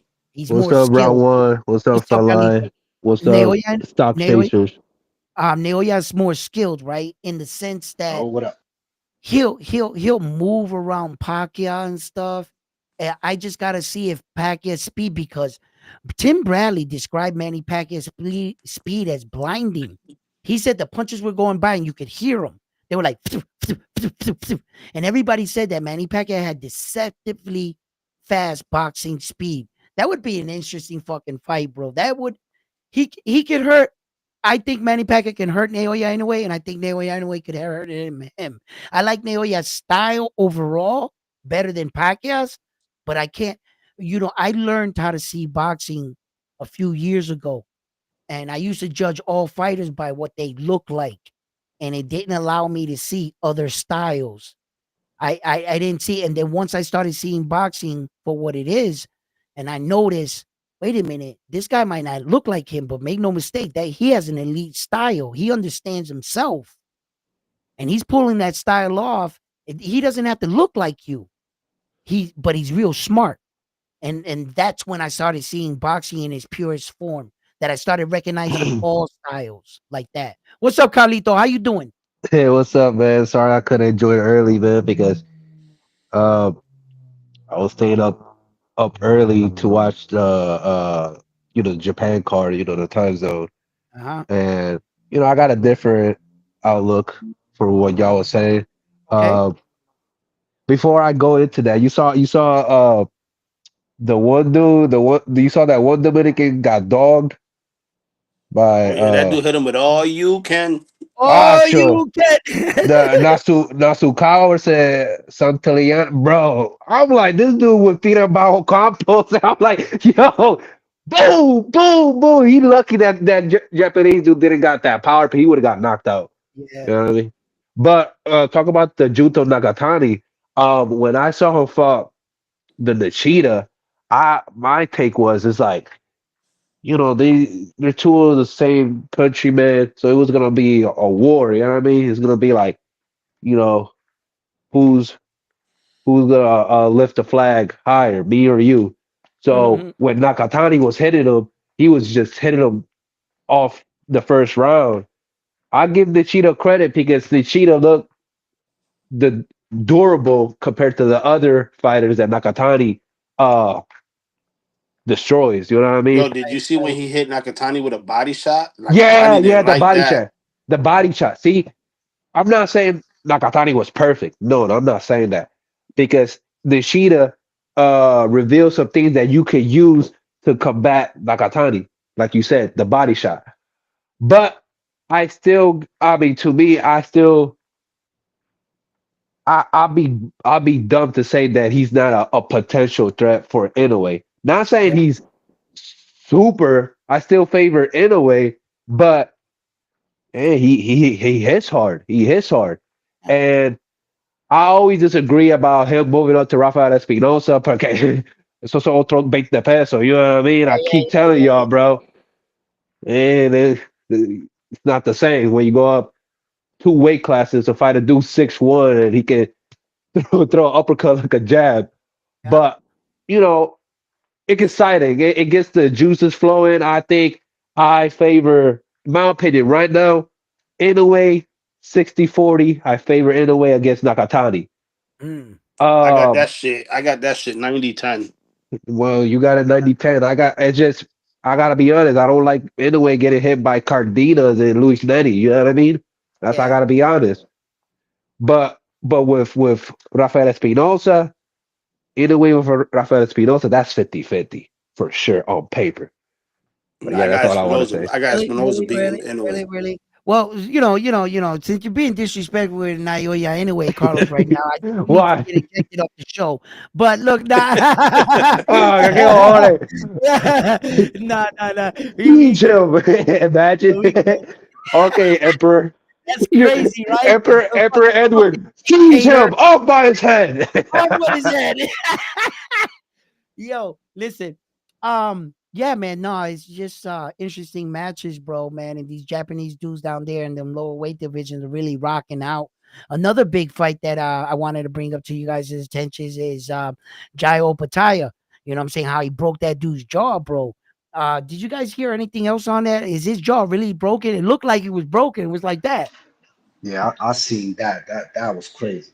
That That shit was looked like crazy. that I shit think looked I like it seen broke. homeboy jaw come off his face damn near. That was Yeah, it crazy. looked like it got detached or something. It was like that. He looked do like you Bobby think? Brown. Do you think? You Which think fight is that? Which fight is you talking about? Obatiah, Jai Obatiah fought. he fought like the ginger Italian dude? I don't know. Yeah, he was mad bigger than him though. But Um. the ginger dude, it was like stocky, but he didn't really have nothing for Obatiah, man. Well, Hey, the yo, you fight to guys do me a favor, hit them that like button. We got more than 20, 30 people watching. I'm on Facebook, I'm on YouTube and X. So on right now on YouTube, we got 21. Let's get those likes up. Go ahead, guys. What you say? uh yeah, the fight to make with Jaya Pataya is after Zuno Ramirez beats Ductecito so they get that unification. My question I wanted to ask y'all, what y'all think about Fabio Wardley, bro? That comeback was crazy. Look, that's why Was when that a you always UK fight? Yeah. I that's don't why watch you UK say fights. you say But you from never like out of UK got the best heavyweights. of I don't course. care. I don't care what they got. I don't like it. And people too biased over there. Well, I've talked about this. You guys know how I feel about this. They're gonna always have the best heavyweights in the world because our American kids got more options. Our big guys go to the NFL, into baseball, into basketball. Their guys all go either to boxing or soccer. They don't. There's no NFL out there. There's no Major League Baseball league or no NBA. They got good players for NBA guys, yeah, and they sometimes move up through the farm league systems, and then we take them, sharpen them up, and then introduce them to the way we play. But their big guys, But um, Ro, two choices. But our guys, it shit. Imagine if all our big dudes said, "Fuck it, let's go to boxing." UK would never get another belt ever. but round one, right now, currently, you think Richard Torres, Jared Anderson is beating a Fabio Wardley? No, That's the problem. no. I mean, UK got a couple dudes on the come up too, man. It ain't just one. Yeah, no, they're The always gonna be there. The the UK is Moses gonna dude. dominate the heavyweight division. Always. They're always gonna dominate, bro, because But when it comes maybe to the we'll lower sneak in class a guy. weight We'll class, sneak in they one guy try. or something. We'll get a guy in there, one or. But it's the truth. Our American guys, we got too many other sports that we're not like dominant boxing. That's why the NBA rules. That's why NFL rules. Because all our big guys, fucking Tom Brady was a quarterback. He was 6'5". Like yo, Listen, these come on, I'm man. not, I'm not gonna hold you. And I mean, these contracts, these football players and these basketball players again are Yeah, crazy. I don't yeah. see So why I would why take do a I want to boxing punch my honestly. brain in? Yeah, Y- they And gotta if you pay if you. you're bigger than 6'1", 6'4", 6'5" in the UK, and if you can't run or you don't got foot skills, you can't play soccer, then it's boxing for you. That's And Or that's why, rugby. yeah, and that's why their big dudes dominate the. It's not because they got the toughest men in the planet. Fuck no. It's just our tough big dudes got other things to do. That's it. It's basically like, remember when the Olympics used to host and used to take our college basketball kids and put against their pros all around the world? And they used to beat on our college kids until back in the 80s when the first dream team was ever made. It was Michael Jordan, Larry Bird, Magic Johnson, those dudes. And they said to the rest of the world in the Olympics, "I dare you to let the NBA players play." And the rest of the world lost their mind. They got cocky. They were like, "Yeah, we can compete. We're always smashing your kids. Put in your NBA players. Ain't gonna be no different." We were wiping them down by 70 points, 50 points, and no team even came close. We were trying to tell them, bro, you guys lost your mind. You lost your way. You think you're beating the real version of the US. You're not. If our big guys turn around and say, you want us to dominate boxing? You know how many athletic 300-pound dudes on the NFL football field can do a full split and can get up and run a fucking four whatever? Just train in from a kid. They won't be no more. You man, listen. It's gonna come a time they're gonna be like, you guys really think you're doing what? It's the same thing that happened in the man. Listen, just a smoke screen, but they can dominate it, and kudos to them for taking the opportunity. But one of our kids is gonna have to run up the rankings, just like Mike Tyson, just like Dante Wilder. We need someone, some kid out there. Please train. Come on, get in there. You you know, know, you know what put a smile on my face yesterday? Oh man, when I saw two of my favorite fighters together taking a picture, Manny Pacquiao with Tito Trinidad. I'm like, oh my where'd gosh, you see bro! that at? In the Hall of Fame, they had like a Oh Hall of Fame shit! ceremony. Dude, you didn't I watch it? missed. Ah, no, tú estás perdido, round one, Oh, you don't know what happened to me last night. Frontline knows. bro. I went clubbing last night, and I Nah, still nah, watched it. nah, nah, no, no. Yo, just tragedy after tragedy, bro. Rompiendo la So, discoteca. No, let nah, me check say, it I'm out. playing. So I'm I'm playing. outside in my yard. I'm mowing, and I fucking a long day mowing, bro. I come upstairs, I'm all dirty. I want to take a shower, but I have my chain, my bracelet on, and I have my earrings in. So every day I'm always accustomed to taking my earrings out, right? But I was tired. So I fucking took my chain out, put it right there, and I get in the shower. I'm like, it's gold. It's nothing gonna happen to it, right? So I'm like, yeah, and I'm washing myself, and all of a sudden I went by my ear and I heard boop, and I heard it go bing, bing, bing, and it disappeared, gone, right down the drain. Now, I mind you, I bought these earrings when I had a little bit of money and my little running around the city days. So them shits is mad expensive. So I knew right there I wasn't gonna get it. So I said, fuck it, I ain't gonna give up. I took apart the whole drain and I tried to like fish for it. I did everything I could. Frontline was like, get your hose and turn the vacuum backwards and suck the water out. I did everything. So I was done. Like I was heartbroken. I was sitting there like, I spent thousands. I ain't gonna never buy no earrings like that. I don't got it like that. So I'm in my room. I'm sitting there like this. I'm just like, oh, because I got responsibilities now, right? I live by myself then. So anyway, um, my wife comes home. She's like, "What you do with the bathtub?" I'm like, "Look, I gotta caulk the ring." I told her about the earring. She's like, "Ah." I'm like, "I'll do it." So I came in the room, sat down, turned on the PS5. I just wanted to breathe for like 15 minutes. I was so pissed. Then all of a sudden, I'm sitting here, and my daughter's like, "Dad," I'm like, "What?" She's like, "The kitchen's raining." I said, "What?" I went downstairs. The water was coming through the ceiling. My wife went upstairs and got in the bathtub. I didn't tighten nothing. The water went right through the bathtub, hit the ceiling. Man, I was tight. So I fixed everything up today. My daughter Yeah, goes to get in the shower in the bath, and it's like 2 hours went by, not a fucking drop. Like 2 hours later, all of a sudden, drip, drip. I was like, no. So I'm like, honey, you got to get out I'm telling my daughter, you got to get out the bath, get out the shower, right? And then we get the water out and everything. Then I take a YouTube tutorial. I fixed everything. So that was my fucking problem. That was my day. And I missed the whole fucking yeah. boxing You told me. hall of. Yeah, Nah, So, I but was. yesterday was round one. Today was round two. oh, Oh, okay, okay, but yeah, today was yeah, round two. But So when I just wanted to tell you when I saw that man put such a smile on my face because that's one of my favorite so they, fighters. they Eh, so they elected him into the Hall of Fame or what? Manny Pacquiao, he got in. Yeah, yeah, he finally in the Hall of Fame. Yeah, What did they give him credit for? Did you know? Did you find out?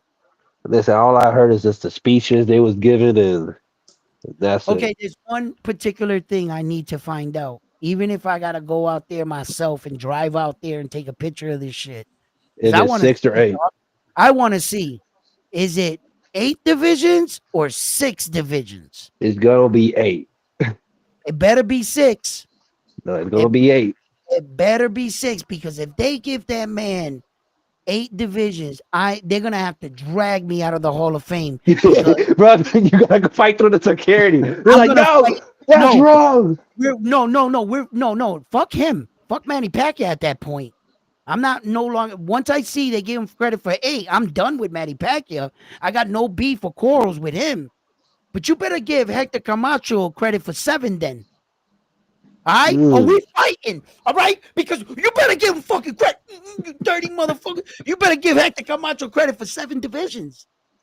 I was thinking at that moment when I saw Tito chain out next to Manny Pacquiao, I'm gonna say, I was thinking to myself, I'm like, man, a what if fight? Who would have won? Who would have won at 147, Tito or Manny Pacquiao? You know, Tito. I told Tito, got out. Tito would have beat him, man, for real. Tito was a problem. I'm That's a sorry. tough one. Yo, upcoming fights. What's up? We got Cambosos and Hitchens coming in. What you got?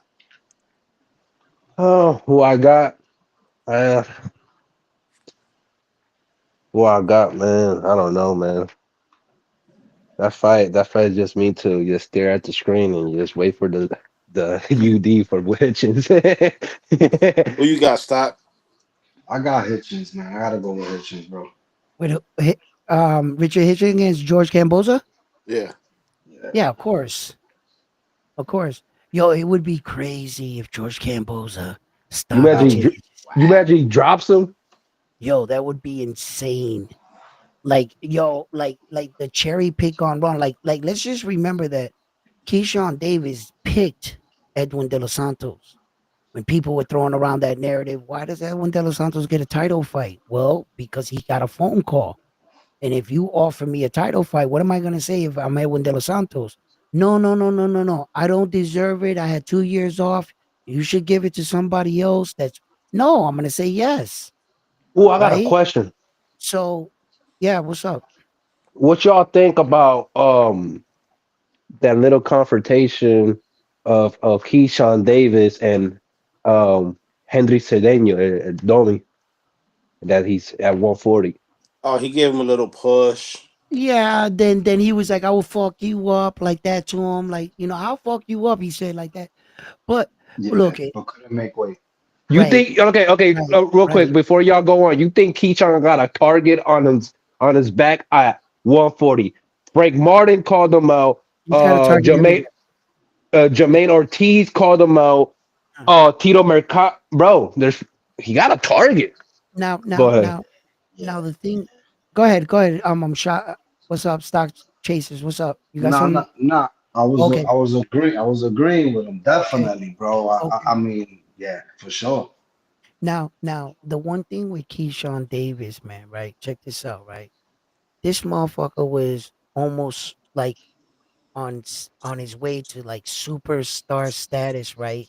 And all of a sudden, Keyshawn Davis traded everything with Abdullah Mason. Abdullah Mason's being promoted by Top Rank right now as the professional that saved the night. You think they're not gonna reward Abdullah Mason for that? Of course they're gonna reward him. And now the public look within 24 hours, Keyshawn Davis and Abdullah Mason got in a little dispute on stage. And Abdullah Mason stuttered. Keyshawn Davis had him. Social media lit up. Oh, Abdullah Mason is shook. Keyshawn Davis was pressing him.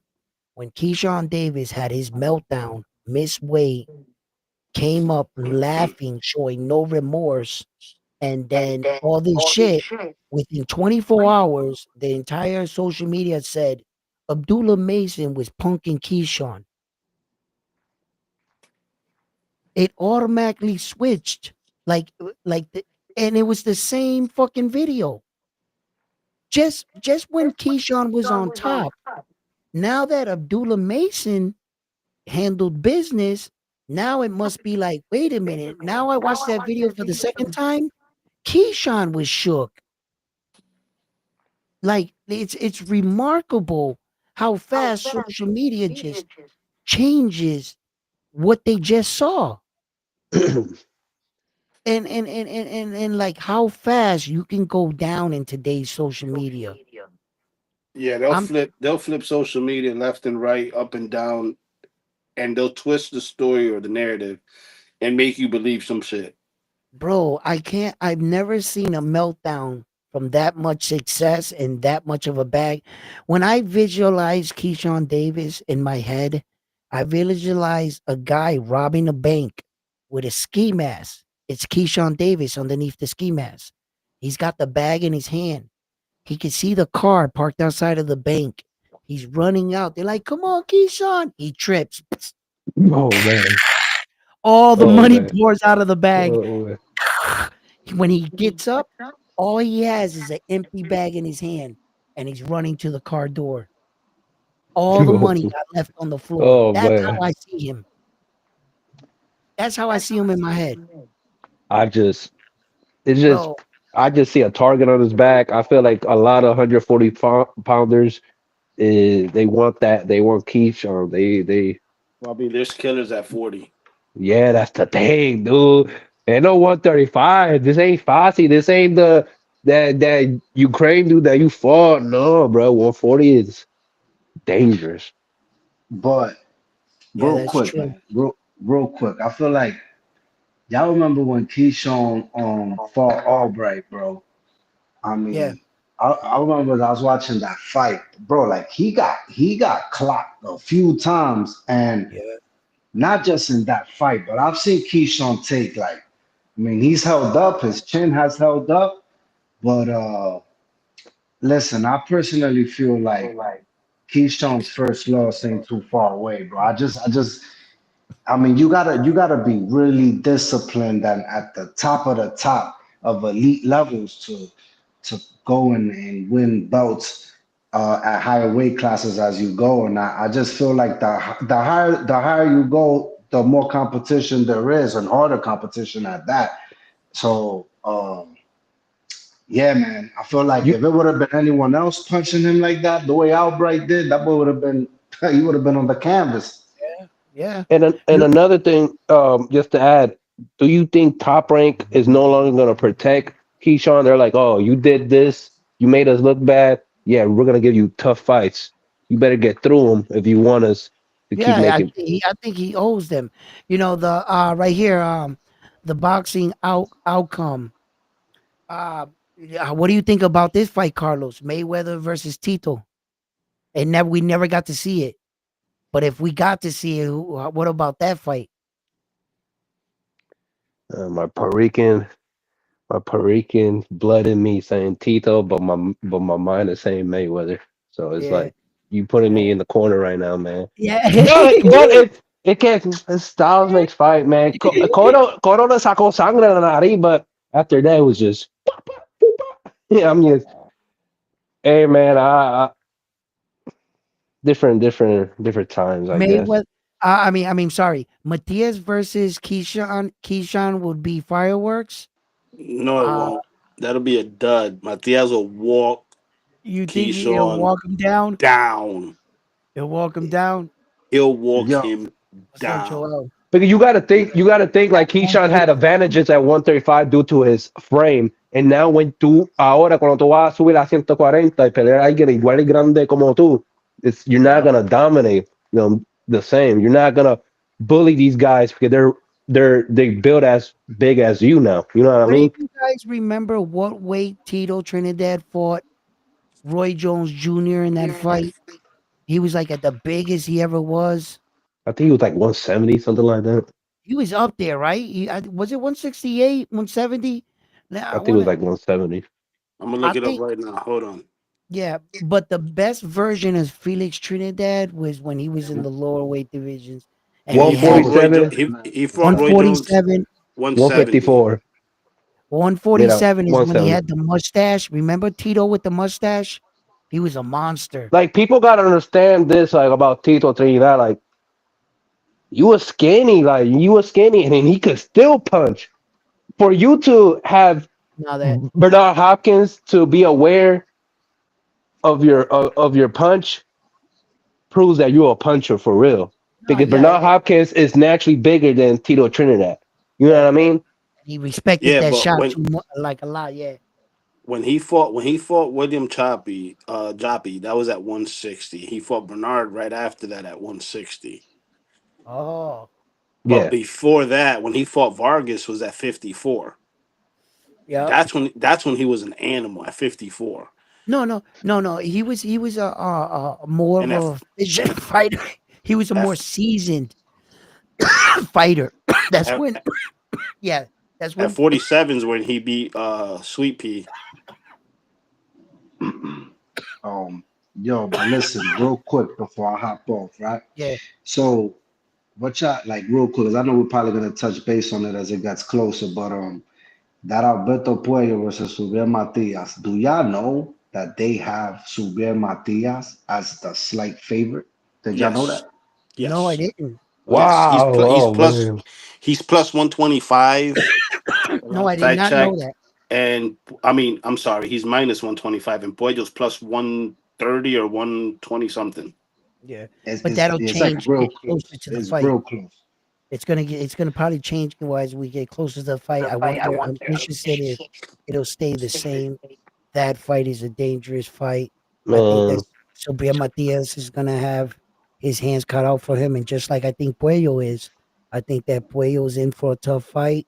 But I know one thing for sure: every single fighter I've ever seen in the ring with Sobria Matias, they don't come out the same. Nope. They They lose don't. something on their stones. I mean, facts. That boy be cracking, man. He be Bro, cracking. yo, listen, them dudes retire. They don't fight no more. They don't even fight the same anymore. Or if They they don't do go fight, they on. don't fight the same. Yep. No, they don't go on to become a world champion. They don't do shit. Like he beat the he when he listen. Um, I think that everything that Lee and Paro went through in Puerto Rico took something out of him. That's why he couldn't put it in another gear against Richard Hitchison. Cause like these I agree. beatings, yo, listen, dudes talk about it in gyms. They said that what's his name? That Mayweather fighter that they were saying, yo, he was undefeated, that he was uh Malik Hawkins. Malik Malik Hall. Hawkins. Bro, that dude I think fought one more time and retired. He said he talked publicly about that ass whooping Subria gave him. He said it changed him. That was in COVID. He no, he said he never got his ass whooped like that. He said he didn't have like one punch knockout power. He said, but every time he hit me, my brain rattled. He was like, I Hmm. saw flashes, like I would have to. He said, I wish he hit me harder to knock me out. Just knock me out already. And But it was just Subriel like, said it before that he's the type of fighter that he likes to punish his opponent. He doesn't yeah, like to knock him out. likes to But brutalize him. Oh, I, he's a yeah. Go I'm ahead. gonna I'm gonna add on that I don't that fight that Boyo had with Gary Anton. Going into that fight, I said, "Damn, Gary." Look, I didn't have. I'm gonna be honest. I did not have the slightest belief that Boyo was gonna pull that out, and I Mm, was like, "Damn, Gary Yeah, me Anton gonna either. beat this dude into a pulp." Like I was like, just pressure, just because of the pressure and right. as aggressive as Gary Anton is. But I'm gonna And tell the you something, name. And a hundred yo. percent knockout ratio. Yeah. Yeah, And the name. yo, Puello put on, yo, bro, it was a master class, bro, of Yeah. boxing, But like but technical boxing. stock to elaborate on that. You got to understand that Gary Antoine Russell, yeah, he's a pressure fighter. He comes forward, but if you watch that Puello fight or you watch any of Gary Antoine Russell's other fights, if he gets hit on the way coming in with a jab, he has to reset. Mm. Whereas Matias, if you hit him with a jab as he's coming in, he's still coming in. You get what I'm saying? That's Yeah, what's yeah, going to yeah. make the difference when he fights Puello. And I think the pressure's going to be too much for Puello because Mhm. that jab ain't going to keep Matias off of him. Right. And the one thing that Liam Paro did, just like the gentleman said in the chat, that Matias wasn't able to walk down Liam Paro, but he spinned Matias and he clinched a lot. And in the clinches, he didn't let Matias fire off when Matias gets that combination, because all these shots are crucial in certain situations. And a lot of times when Matias was coming out of breaks and they say, box yourself your way out, box your way He out. was overly clinching though. Yeah, yeah, yeah, I know. But he would say, box your way out. I'm not talking about when he was fighting against Paro. In other matches, when Subriel would have to box his way out, those punches he land on the inside, they accumulate in damage. So as the rounds go on, now Liam Paro was able to nullify that. So he didn't take those shots on the inside like every other fighter did on the inside. So that took a little bit away from it. You got to remember, Liam Paro was getting his ass whooped in the seventh round. It looked like he was gonna quit. He And was in the corner. his corner was willing him. He's like, "No, don't quit Yeah, on us. Don't quit on us. Come on, come on, come on." He was almost right there. So he was pushing himself to the brink of, like, willing himself to come back in the fight. And kudos for him. but He what? pulled it off. But But yeah, go ahead. what's your take? What's your take on um Puello's coach Sala saying that? Oh, okay, que Puello he can fight you from long range, mid range, and short That's range. his fighter. He can You say know. whatever the fuck he wants. You know what I'm saying, about his own goddamn fighter. He's gonna promote his own fight. He probably say he can fight on the sun and the moon and that he can fly. I'm pretty I'm, sure. but but listen, Matias gonna have to work that jab, bro, in order to even remotely think about opening up Puello, Yeah. bro. Because if Yes. he's a swinging, if he's not working off the jab, I don't think it's not gonna be easy to just connect on Puello, bro, with his Hmm. movement, with his feet. Right. It's Now, gonna be now, tough. And my question to you, and my question to all of y'all: if Subre Matias beat Puello, could we award him the comeback fighter of the depends how year? the fight, but how the, well, yeah, because he lost his belt. Like in a Yeah, he sense, lost like his he belt, lost his fought his grade, way yeah. back up. Okay, he might be in contention. Because now everybody with a loss, you no longer the same. But if he comes back, becomes a two-time world champion, and proves to you that like like Rocky Balboa, I come back up and I win. So that's a good point. I wonder if that'll be one of the people in the running for that. I Let's see. But you know, like, look, Subriel Matias, um, fuck, se me fue el hilo. You looking to the side. You okay? You blink if you in No, no, no, trouble. I'm good. I'm good. Se me fue el hilo. I just my thought fucking bounced out of my head as soon as I was like, I couldn't catch it. Uh, It- I Yo, know I was you talking about Subriel and fucking. listen. While you get it together, do you not think though that that Puello being a southpaw and the struggle that Matias showed against Leon Pato because Pato got I mean wait, yeah, exactly. Like at the end of the day, is he not? Do you think he won't struggle against Cuello because of the southpaw stance? That's not going to hinder No, him somewhat. no, because Well, if you look at Matias's fights, he fought the majority of his fights were against southpaws. yeah. He's had no, he's had a Ergashev, good Okay, run. I Ergashev was a remember what I was southpaw. gonna say. I remember what I was Dukembayev gonna was a say. southpaw. All right. I remember what I was gonna say, but I also want to answer Stock Shaker's thing too right after it. Check it out. Well, this is gonna correlate with it anyway. In a Subriel Matias fight, if I was gonna put a wager on anything, I'm gonna put a wager that he loses the first round. I can't tell you or remember the last time I've ever seen Subriel Matias win the first round in any fight. Like, it's real hard for me to remember. He's a real slow starter. He takes down data. He allows the person to punch and he pushes them back. Here's the thing. Although I believe in Alberto Puello's footwork, Sandro Martin showed with good pressure, and if you give him something up top, he'll stop. He'll stop to try to engage or to slip that body shot underneath. I started studying Subriel Matias fighters when he fought real boxers. Ponce, Ponce, Ponce threw those 100 punches. He was a little bit too fast, but I really saw Matias fight against guys that did exactly that. And by the third round, you look into these guys' faces, and the guys that were moving, actively rotating, moving around them, the juke buys, all those guys, knockout artists, they were all on their bike. And by the third, fourth round, I noticed they had to stop running and they had to confront Subriel because the damage they were taking, they couldn't cut and pull like in spades. He started to realize early, I can't fight going backwards. Is exhausting.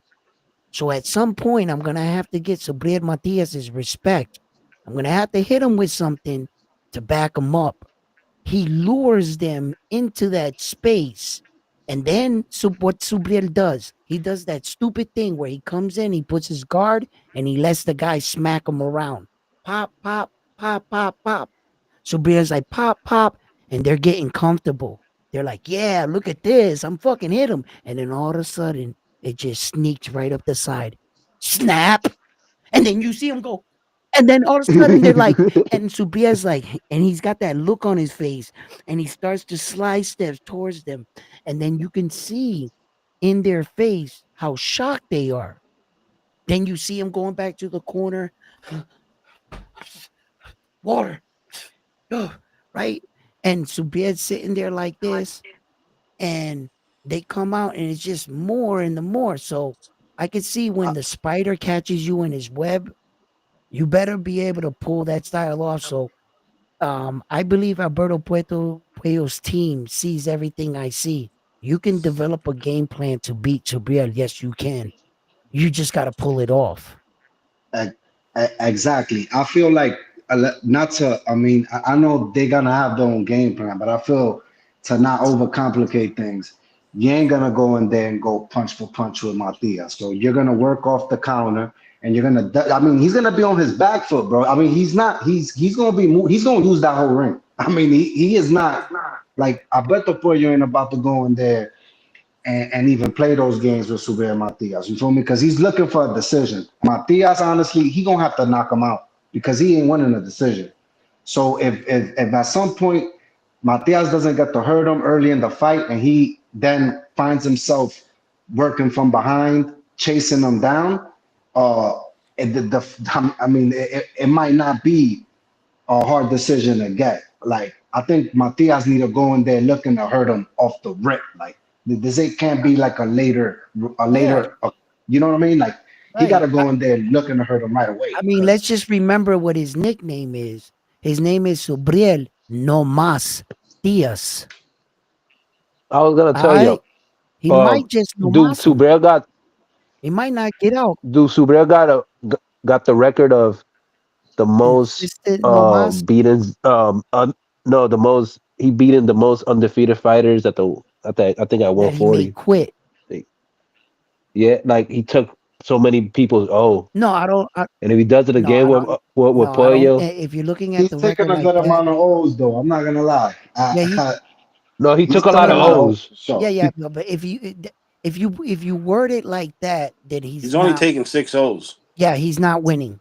If you're going by O's, he's not winning. But if you're going by a man that consistently made the last at the time, not now, but at the time just before he had lost the belt, he made the last five guys quit on the stool in a row. Now I've seen guys make guys quit and then go out, knock somebody out, go to decision, then make a guy quit. Then he made another guy. I seen Lomachenko make like three guys quit like back to back like that. But I can't remember a time that five guys, and out of the five guys, four of them were undefeated. Yeah, You yeah, understand? yeah. And also, well, I'm not gonna lie. I'm not gonna say like to me it's a 50-50 fight because he didn't even look good against Sandor Martin. Like his last fight was, I mean, I'm not even gonna sit here and be like, oh, he won that. Well, Like, let me. I Can I mean, correct it that, was guys? close. Go Can ahead. I correct that? He got 5 no mas and 1 body. Damn, you have to bring up the body. Damn. But But I'm just God, saying, like God damn. currently speaking, I'm just saying, like Haney, Teofimo. There's no 140 pounders with that type of um record that he got. Like, But yo, how speaking on many the body, O's did Teo took? Go speaking on the ahead. body, Dadashev is a prime example of a Puello fighter, just orthodox versus southpaw. uh, He's a jabber mover, jabber mover, jabber mover. and one more thing about Derek Check, right? I told Subriel this in the locker room. You know what I'm saying? And told it to him off camera too. I said, "Yo, Derek Check didn't go in there and fight you to the death and lose his life in a sport that he loved for you to give up on us. Every time you win or you go get that belt, you win for Check. All right? You make sure that your fallen brother sees you live out you guys' dream. You think Check wants to see you lose? No. And he wants to make sure that if he lost his life, he lost it to a champion. Now go out there and go get it. Yeah, I want you to read that last comment. I want you to put it on the screen, Edwin. What happened? I just want you to put it on the screen so I can laugh a little bit loud. Out loud. I want to laugh out loud. Go ahead. Puello by KO. Wait, I just, wait, hold on. Matias That's it. can That means fight. Puello knocking out Matias. yeah. That's not happening. That's crazy. That's bananas. Matias can fight Duarte after. Man, listen. That is not happening, I don't bro. know whether to call him Wheezy or Clown. Nah. Uh, Yo, hey, respect it. that's If that's what he Right. No, thinks, yeah. It hey, is what it is. Wheezy. It is what it is. Shout out Weezy, yo. It said, but his name is Wheezy Clown. But Oh snap. Okay. I'm like, is you trolling right now, my dude? You know what I'm saying? Puello has, damn. What does Puello have? I think he's got like 9 knockouts. Where yo? No, he's 24-0 with 10 knockouts. And those Oh, 10 Puello ain't about that, knockouts, man. and those 10 knockouts He ain't about came that. came in his career in DR. Because yeah, when he was fighting cab drivers, once he came to the States, he's never he knocked don't got anybody that out. pop. He don't got that pop. I mean, no. He is a very, like I said. I think his I mean, that fight versus if he can do what he did against Gary Anton, I Yeah. mean, but that was like, I'm not gonna lie, Yo, Stock, it's read the hard to screen. perform Stock, like that. Stock, read the screen. Let me see. Hold on. Oh, it's cooking, man. It's cooking something right now. He's saying facts. Remember the comment. Facts. Remember the comment. Ooh, Ooh, Everybody got got their horse in this race, man. This is why it's good, man. This is great for boxing. look at Armando. I'm, Let me tell you something. I got Puello, bro, in this race for sure by decision, unless Uriel Matias literally knocks him out in the first couple rounds. But I just don't see it, man. I look at it like this. I'm not taking nothing away from Puello because Puello's a hell of a fighter. Yep. As far as he's defensively sound and he's got good boxing IQ. Here's where the problem's gonna fall in. The problem's gonna fall in when he's like Edwin said earlier, when Puello starts jabbing him and hitting him with power shots, and Matias is still coming forward. Yep. At that point, I hope Salita or Salas has a plan B, a plan C, and a plan D. And it Because works if it works. and if it worked exactly Yep. now, But that's what Gary Antoine did, though. You could say he kept coming forward all fight, just he couldn't No, connect, man. what He was having Gary trouble Antoine did, connecting. his mistake was he made no adjustments. Puellos, once he He picked did. up on that 1-2, 1-2 shot, Puello he was getting more comfortable and realizing that Gary Antoine didn't have nothing else for him. And He I didn't. think He and I didn't. think Poirier was first against Gary Antoine Russell. Yeah, he was always first with it. But the other thing, once he started nullifying his jab, he started batting his jab down, combating his jab, and he took away Gary Antoine Russell's jab. Garrett Antoine Russell was resort to the 1-2. He would just shoot it, boom, and shoot it. And Puello ate him up, bro. He ate his style up. And for as much as we want to like, Gary Antoine with the 100% knockout ratio, up to the point where he fought Puello, how many really great fighters did he fight? To be honest. And then um his style was not really hard to decipher. You know what I'm saying? Where Puello had a better selection of punches. He had when he went to his bag, he can throw the jab with the left check hook. He could turn the uppercut. He could throw a shovel punch. He had more selection of punches. So he really outclassed Gary Antoine Russell when it comes to the art of boxing. But um that's where I see Subriel's style, his elite style. So Subriel doesn't wait, wait, oh, go ahead, pal. check it out. Sorry. So Go Brev ahead. doesn't have to look like Puello. He doesn't have to move like him. So Briette understands his style and his technique. He has everything to pull it off. All them shots he takes and everything, it's all part of his setup to get to the target.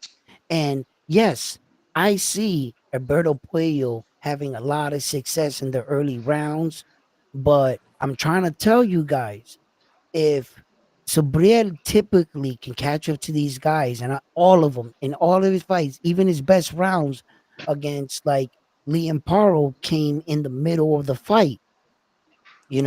So I'm interested to see how Puello handles Subriel's shots and punches, and then that's when I'll tell you, wait a minute, I think he's in trouble, or Subriel's in trouble. But this is really a 50-50 fight. What do you got, frontline?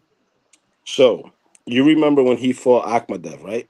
Yeah, Arguably, a lot of people. I mean, it was a split decision, but a lot of people had it towards Akhmedov versus Puello.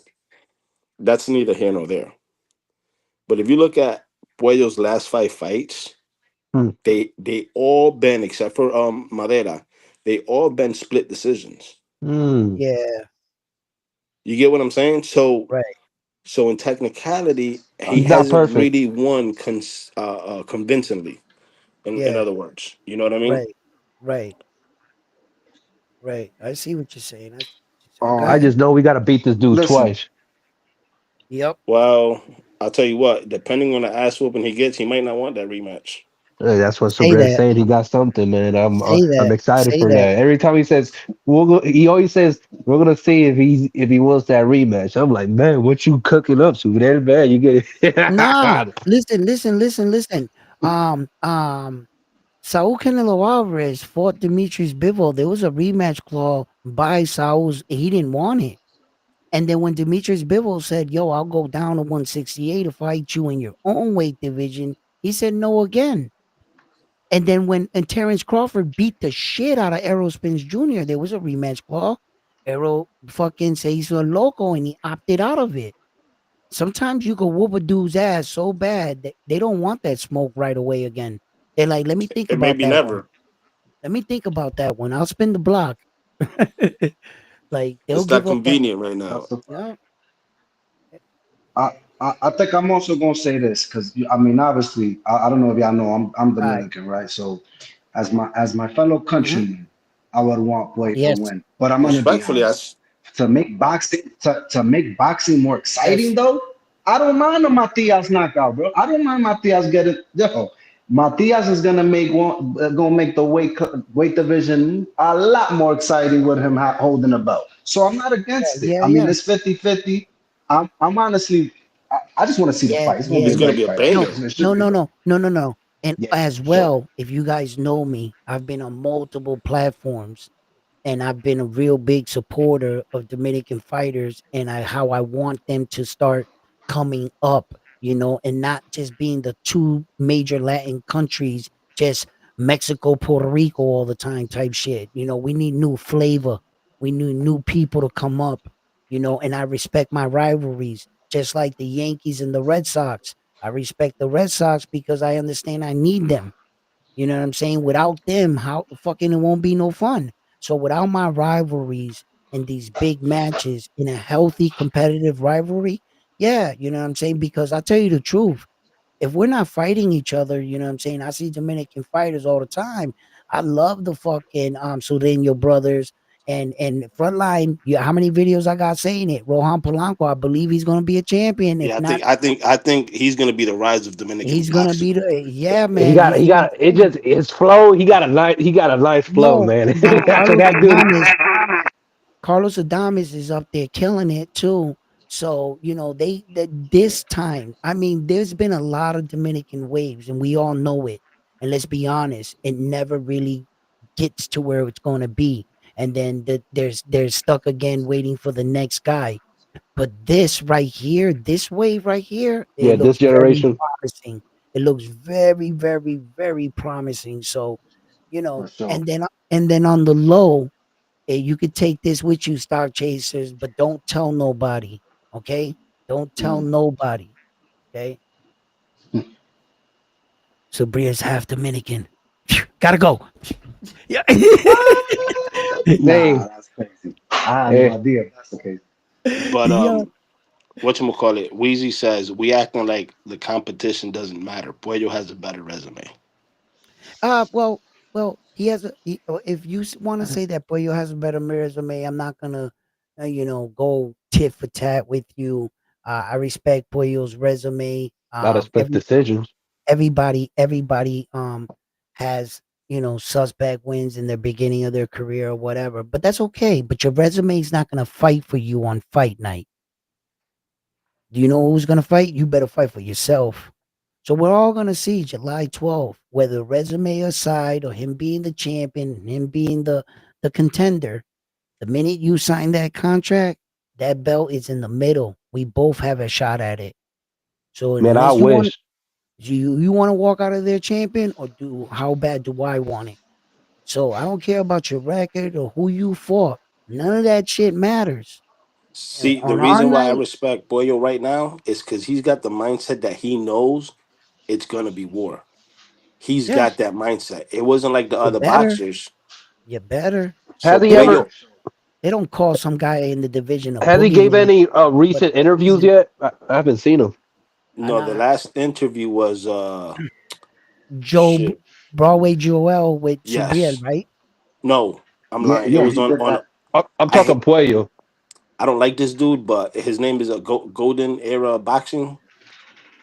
I think he's like Argentinian or Spaniard or some shit like that. Puello has a very good interview there. Oh.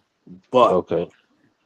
and like he said in that interview, he said it. He's like, I'm going into this fight with the mindset that I'm going to war. Right now, his main training, he even said it. My main training is conditioning because I Mm. know I got to keep up with Subriel. Mm. You know what I'm Uh, saying? what do you guys Yeah. think about Berlanga? Man, that's gonna Man, be easy. That's gonna be a walk off Come right on, there. front line. that's Star what I wanted to chasers. say. Man, I wish I could go out there and watch that fight live at New York because I know that was gonna be a movie. I'm gonna be there, and I heard round one he gonna make his Yo, way up I to was just Detroit. gonna That's tell what I'm hearing Frontline right too. now today the news, but I was lost my earring. A lot of things happened. We started talking, and they're like, "There's tickets still," and I'm starting to itch, and I'm starting to fucking. I should be there, you know, and I think I'm gonna buy a ticket. You know what I'm saying? For a lie. What you want to do? Damn, July 12th. Yeah, you're working, huh? Hmm. Okay. It's just It, me, my mother's birthday on July 11th, and so it's kind of like kinda tough. And then the mm, Amanda mm. Serrano fight is on July 11th, so it's a whole female day for me. So it's like, man, it's- Yeah, So Stock, you gonna be there? bro, it's easy for me. I live in Queens, brother. It's right there's a cab ride, bro. Ah, Come Of oh course, on. I'm man. pulling a hot skip and a up. jump for you. Yo, That's a fact. you're in my neighborhood. I'm right there in Boston. Just take the cab, come down, get me. So we'll swing back around, drive 3 more hours in that direction. The cab Yo, drive nah, bill would be yo. outrageous. Yo, Stock, how you got that fight? That Belanga Shiraz. I mean, I gotta go with Berlanga, bro. I feel like Berlanga got something to prove, bro, and he gonna prove it that night. That's how I feel. He knows what time it is, bro. He knows what he needs to do. Yeah. Oh man, Shiraz he is needs. I coming mean, he up. needs to do it with a highlight. Highlight. We need a highlight. We need a Yeah, highlight reel. You don't yeah, need a. You need a highlight reel stoppage or something like that, man. yeah. Out of Blanco. What Yo, about Because no, after Camarón and that, Shakur? yeah, Mm. I, Diablo. I got Shakur, bro. I got Yeah, Shakur. Got you Shakur, man. gotta take Shakur in that fight. You have to. See, I'm going against the grain, but You are? That's hear me out though. You've Hear me been out. Hear me saying out. it. I want you to hear me out though. If we have a healthy Shakur, I got Shakur hands down. If we got an injured Shakur, or if he injures his hand in the first couple rounds, I got Camarón winning that fight. Hey, yo, Frontline, do me a favor and leave your Puerto Rican papers at the desk before you step out today. Just leave them right there at the desk. All if right. if We're I gonna see Shakur we're pull gonna out we're the gonna look flag, we're it's gonna look them over for over. Cepeda. We're gonna It's look them over for over. Cepeda. Yeah, yeah, we're gonna Nah, have to look like I them said, over. if we have a healthy Shakur, I got Shakur winning hands down. All But I right. if mean, it, look. I also feel like what Cepeda's fought what six straight. I mean, he's been. I feel like he's been training for this specific fight for a couple years now. Yeah. So I mean, I want to Let's see what go. he brings, but I just know that Shakur and his defensive prowess, bro. It's just I want to see Exactly. what he does on the offensive end. Let's That's what I talk want. about I'd be okay. damn. I'd be damn that Cepeda is gonna be Shakur with those performances with Tevin Farmer. Ain't no way Tevin Farmer is in the level of Shakur Stevenson. Okay, No okay. way, man. Let's all calm That's down for a second and let's talk about the real elephant in the room. Let's talk about the real elephant in the room. You know what the real elephant in the room is? That William Cepeda has been the number one ranked opponent in four major sanctioning bodies while never moving up contesting for a world title. And I'm not accusing the man of anything wrong, and this is all hypothetical on my part. But since I know when they steroid test you the most is in world title fights because it's mandatory. All these guys can come up their career just skating by, and if you know the right people, he's throwing 100 punches around every fucking fight but never fighting for a world title. And the elephant in the room is I want to see if that punch output that he's been putting on this whole time remarkably reduces, and all of a sudden we see him turn human. He's like Aquaman in there. That motherfucker barely takes a breath. He does shit like Tevin Farmer was doing great in that fight. He was overwhelmed. He was like, "This motherfucker, how's he like doing this?" And that's been William Cepeda's story of his entire career. It's crazy you've been fighting this long, never in a title fight. You got to the top four individual times. If there was a fifth belt, you probably would have won up that one too. Looks like a guy that is avoiding something. So Mm, that's my elephant in the room. When we accuse these guys or say, yo, this guy got popped or does he or not, just like Mayweather Pacquiao. Mayweather said, fight me, do the steroid test. And all of a sudden, Pacquiao didn't look the same. I'm not saying he didn't do anything wrong or he could have got injured or whatever. I'm not making no assumptions. That doesn't make him guilty.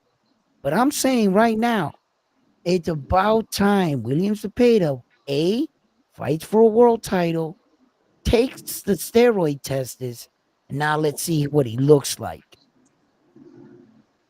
mm. Because if he looks the same, then I shut up. Then I'm like, yo, then he's been doing this shit the whole time. Maybe it was just a whole bunch of circumstances and he proved me wrong. And my theory, my little fucking thing, I got my answer. Right? I hope so, that's what happens. so using your theory, let's say he passes the drug test and everything.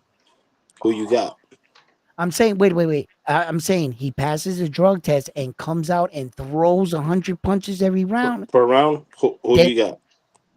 uh I still think his style is too sloppy for Shakur. Shakur catch up to him round by round. He'll put the Beats by Dre on him, and Shakur will get him either a unanimous decision.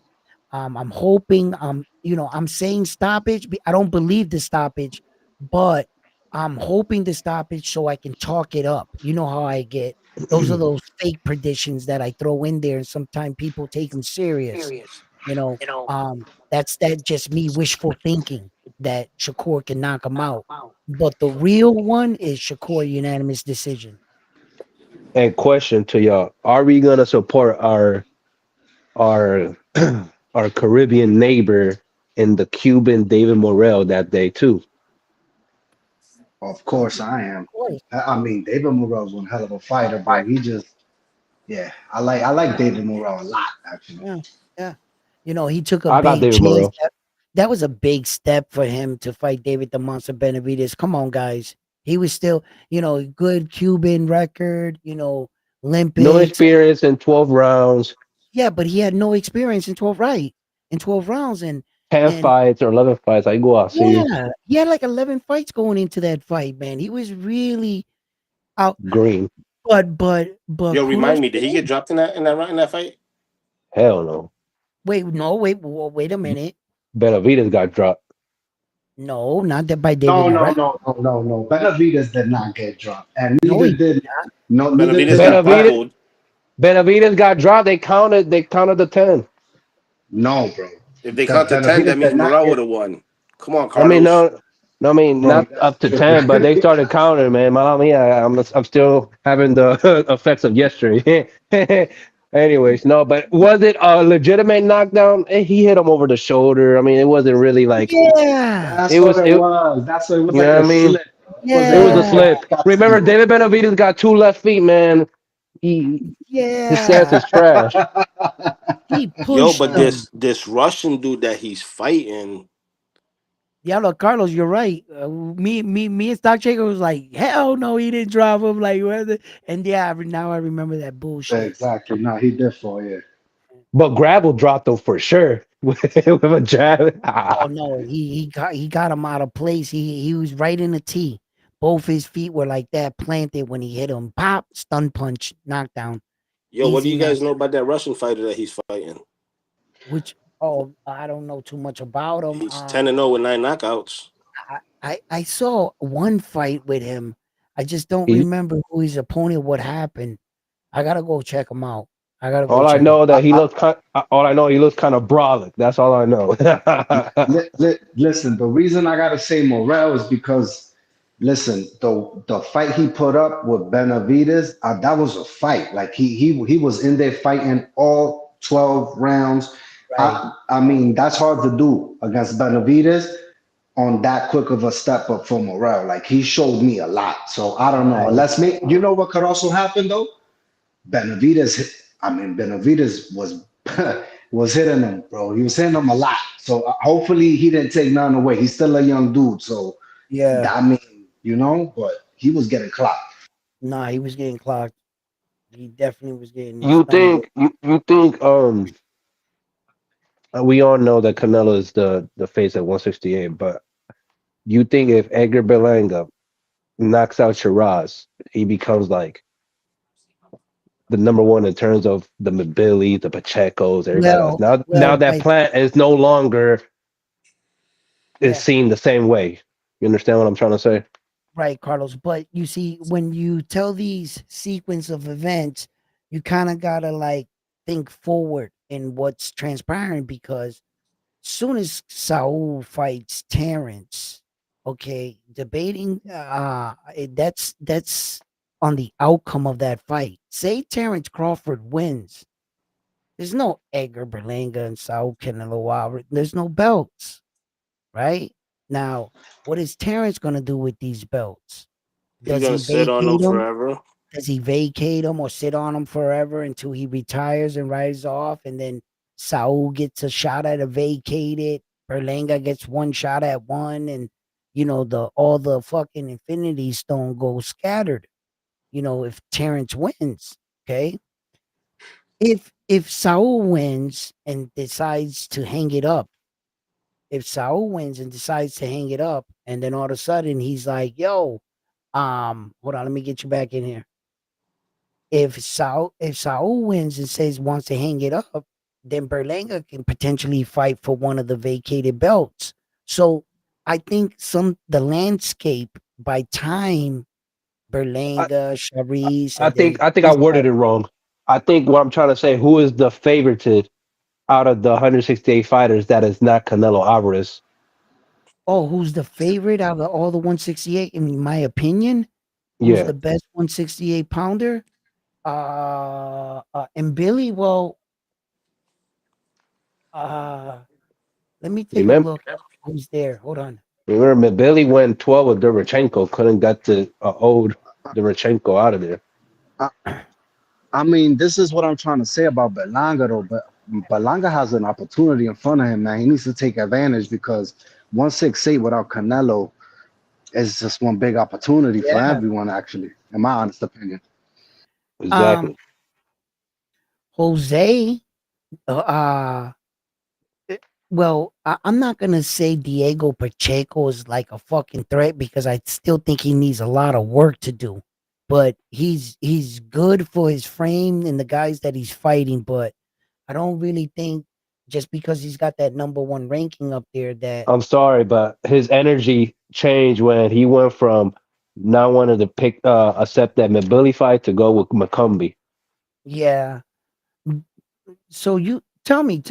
I mean, Jaime Munguia is getting popped with steroids, and Jaime's And done. Caleb Jaime's done. Plant is getting fucking wiped down, and Charlo fucking looking Charlo, yeah, not looking just 100%. He might look like 65, 70%. so I So think we all agree that this is who the greatest opportunity for Berlanga to, it is? let's say, take over in that division.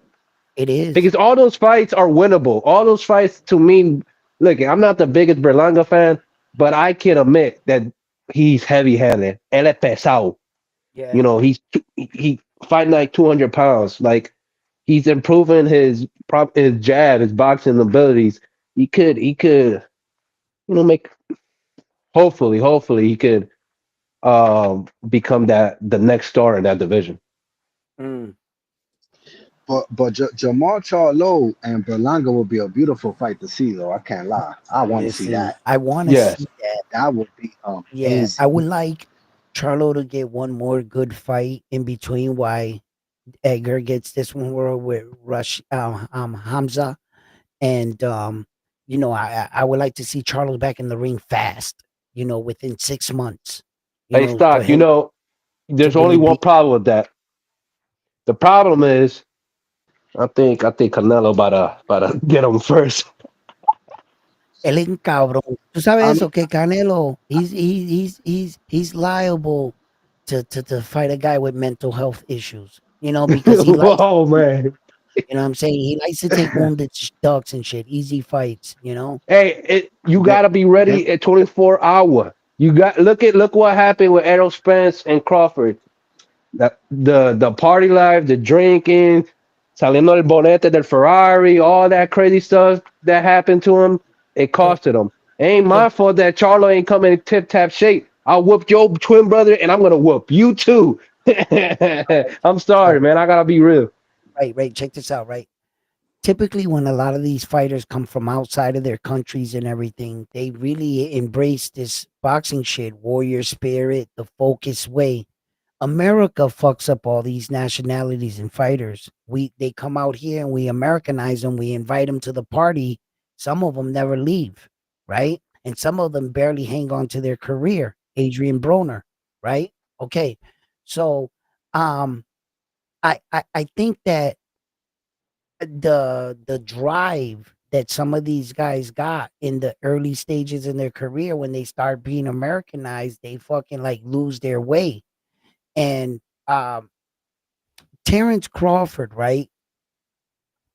Uh, what was it? Fuck, what was that fight?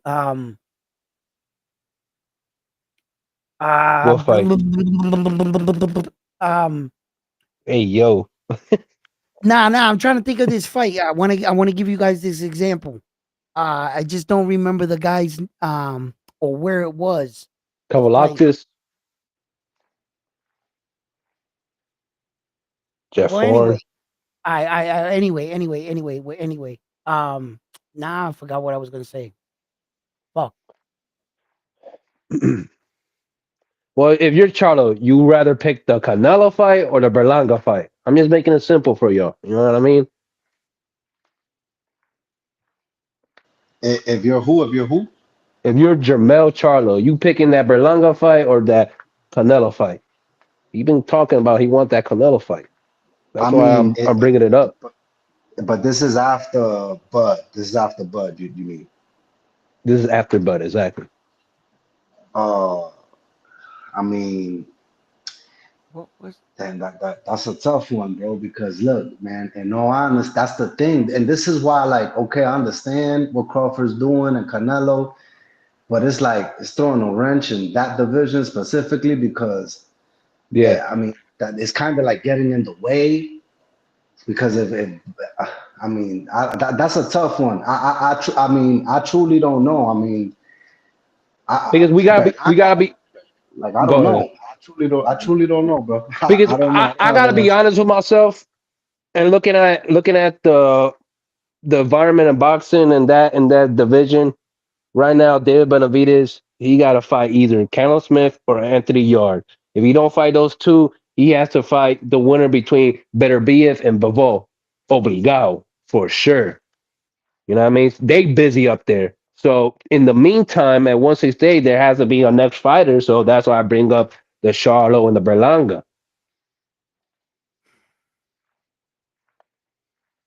I mean, shit? you know what, man? I want to see I want to see how Canelo looks, man. Because I mean, being that then there will be time to make that contract. I want to see Charlo come back in the ring because Charlo could easily disappear for 2 years. Like that's the problem. Like we can't even trust him right now. Like he had He a fight. 35 too.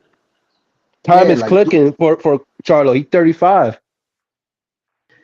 yeah, dude might disappear. I don't know where he's at mentally. Like Berlanga seems like the only constant right now in this division because Canelo talking about retiring in 2026. If he loses the Bud, forget about it. If he beats Bud, then what's next? I mean, most likely, I don't think he fights any of them. Honestly, Canelo's gonna go find someone to cherry pick one more time. Like, I don't think Say it anyone's Well, again. gonna fight Say it. No, wait. Stop. Say that again. that Canelo. If he beats Bud, he's gonna go find one more cherry pick, bro. He ain't One gonna more fight cherry pick. nobody. Yo, check it out. Check it out. he Check it is out. fighting his mandatories. Wait a minute, Carlos. Wait a minute, Carlos. Okay, check this out, right? Real talk, right? How many fights does Canelo have? 63? Yeah, He has 60 plus. 63. What is Terrence got? 41, right? Mm-hmm. 41. Okay, all right. At the end of all these guys' careers, it seems like what are they doing? What was that thing he said? Cherry pick, right? Most of these guys on their way out are legends. They already feel they've done so much, they have the right to cherry pick. Sometimes I don't like to bring this guy up in every conversation. Then oh yeah, in a way, dude, his competition seems to be going up on the way You out. love bringing that Wait, name up. What you mean you that's don't like bringing unfair. his Hey, name up? round one, that's unfair to bring up because for the simple fact, Canelo has been dominant at 168. He And has fought, Naoya anyways been dominant through four weight divisions. But but wait. We got to address the elephant in the room right now. What You just said that you don't like bringing his name up. That's I don't fucking bullshit. You love I bringing his name up. listen, yeah, I yeah, yeah. listen. I have no comment on that. But anyway, look, but check it out. Right. No, seriously, guys, right? Out of respect for a warrior, right? Just think about it. We're asking him to fight who on his last three fights? They want him to fight Akmadalia, which everybody says is ducking him.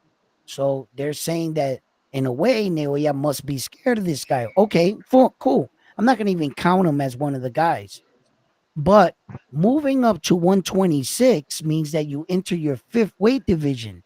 That's not going down, that's going up. And the guys are bigger. So the challenge is greater. Then on top of that, you want him to fight who? Junto Nakatoni, the next shiny Japanese star.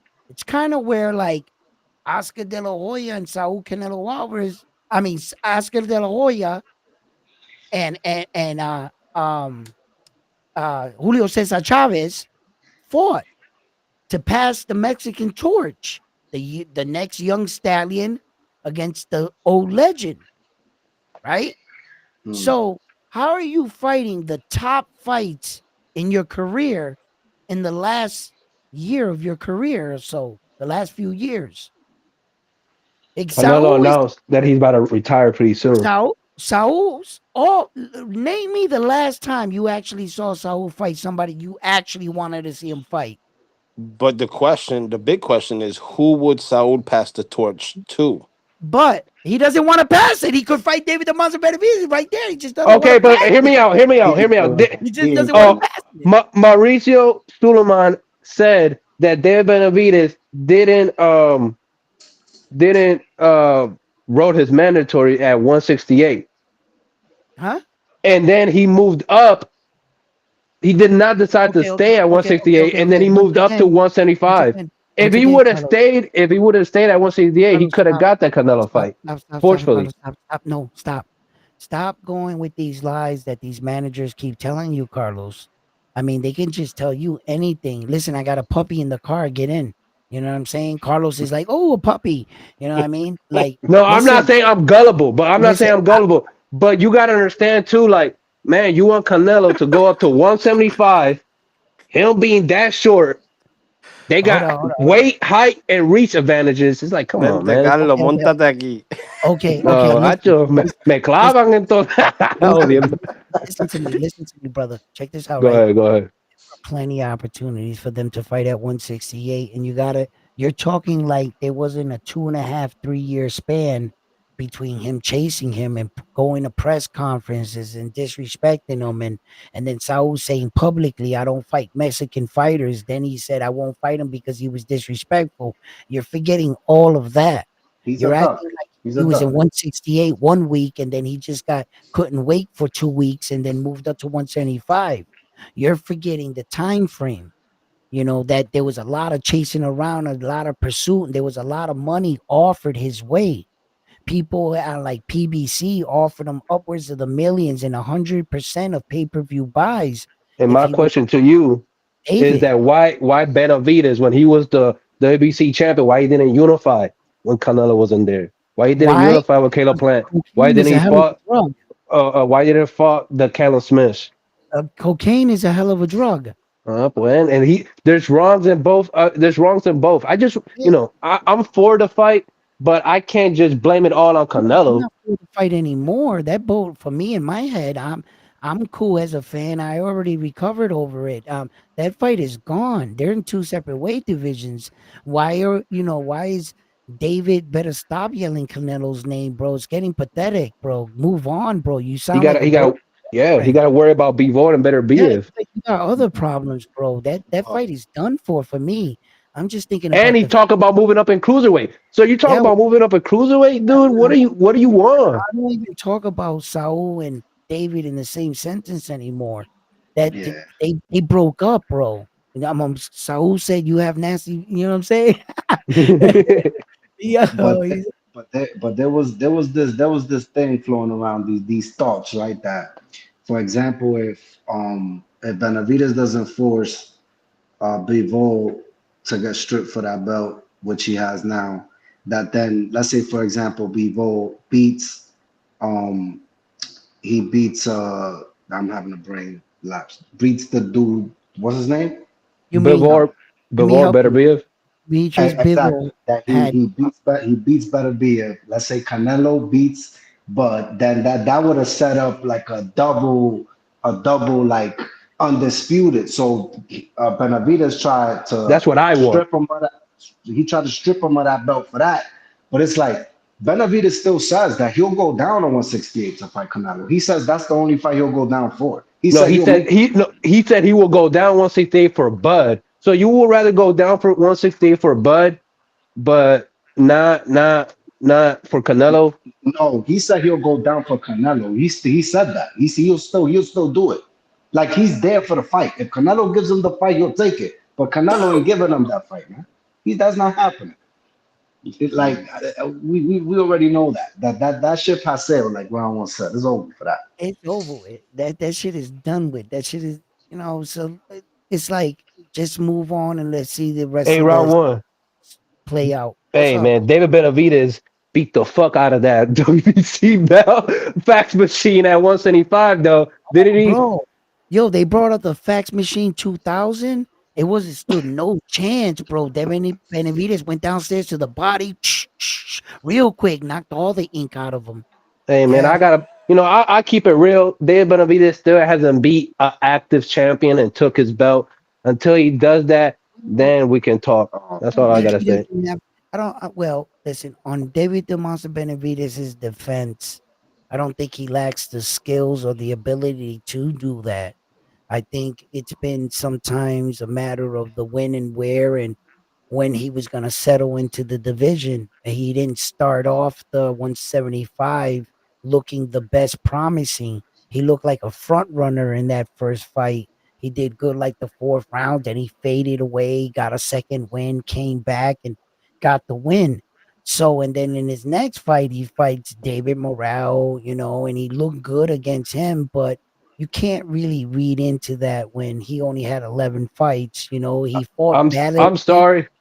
I fought can't give valiantly. him a pass. I can't give him a pass because he But could have fought but Zurdo Ramirez at 168. Okay, And okay, right but yeah, now, listen, right now he's at 28 years old, and there's right. other 20-year-olds in his age gap that has unified, like Teals, Haney's, Yeah, Shakur's. yeah, yeah. He's so falling behind. Well, so well, hold well. Yeah. Go ahead. Go ahead. but hold on. The Better Beaver Bivol rematch, is that happening or not? That's happened. Yeah. Okay. So all right. So then Benavides already said he wants the winner. So we're waiting on the He winner. should take a But stay stock busy though. But here's break. the thing though. He's His got to take a energy stay been busy break. fluctuated from being like, oh, PBC. I gotta do what the PBC say. Oh, I can't go across Saudi Arabia to fight. It got to be in my terms. It's like, dude, where's that energy coming from? You know what I I mean? don't. I don't Al know. I don't. Heyman. Al Nah, I Heyman. understand. I understand that part. I understand that part. I don't think it's anything as far as him now, like thinking he gonna win the fight. I think, look, at the end of be all those fights that happen in Saudi. I mean, it's true what he's saying. Where's the fans? The fan base. We're not at those fights. We're not going to Saudi Arabia to watch these fights. Like that's a great fight to have here. But at the end of the day, I don't see why he thinks it would happen here if most belts are with Turkey and in Saudi. So I don't know where he thinks he's going to win that argument at either. So I I understand hate what you're saying. kill these bills, bro. And I hate another when. thing, and I another hate. thing, David don't sell. He don't sell. He's always the co-main event with the tank card. You know what I mean? It's like you can't be asking so much if you're not that guy. You know what I mean? I mean, I don't want to see Benavides fight Yard. Yeah, I'd we don't rather want to fight see on that. Callum Smith. I think Callum Smith I that's be don't a want. good I don't fight. want to see the fight. Tell you the truth.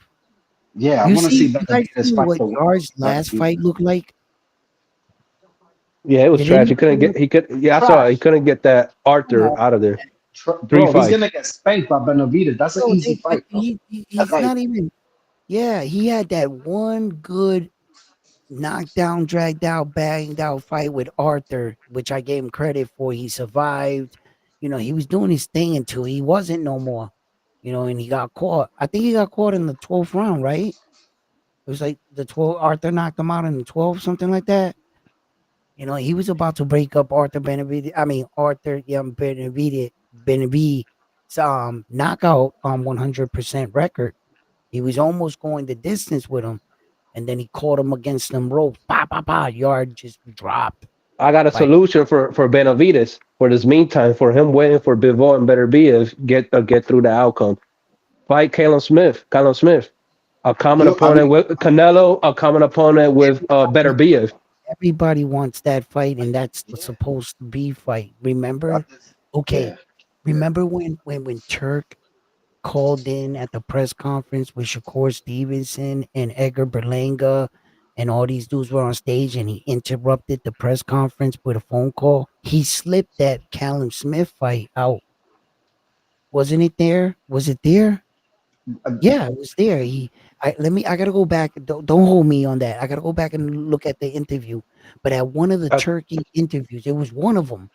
He had so many. Sometimes Turkey be out. he was with one reporter, he was standing in front, or that moment. I might be getting them confused, but it was definitely Turkey that let it out. And he said that he was supposed to be the next guy, Callum Smith. And I thought it was, but it doesn't seem like there's But nothing. listen, you know what I also think, Carlos, you missing that Benavides was the mandatory for Bivol. I mean, listen, we don't want to see Bivol versus Beterbiev again. Like, I don't want to see that fight. I wanted to see Bivol versus Benavides, and Bivol chose to vacate rather than to fight Benavides. It's not like, oh, that was Bivol's doing. But He let the Mhm. belt go yeah, instead I of. understand your point. But they won one, and they got a good sportsmanship, and they got to honor that the last trilogy to best out of But three.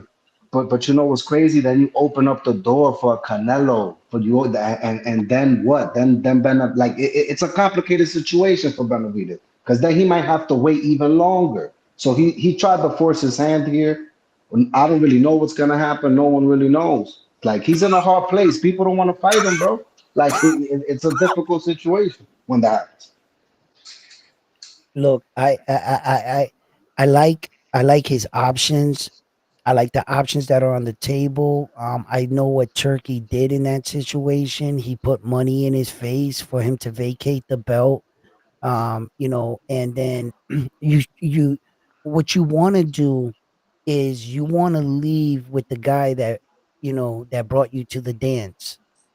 You know what I'm saying? Your manager, your team. You want to go with the people, and what Bivol see in this nasty, nasty game of boxing, where money is promised and not all money is delivered, this Turkey guy seems to be paying Mhm. handsomely. Yep. Handsome. Yo, am I missing something here? What? Isn't Benavidez a WBC champion? Yes. Yes. He is. Yes. He Yeah, is. he beat the Yeah. fax machine. We all know that. And No. then and then he's the regular champion with the WBA, basically the interim. Because he beat David Morrell. Exactly.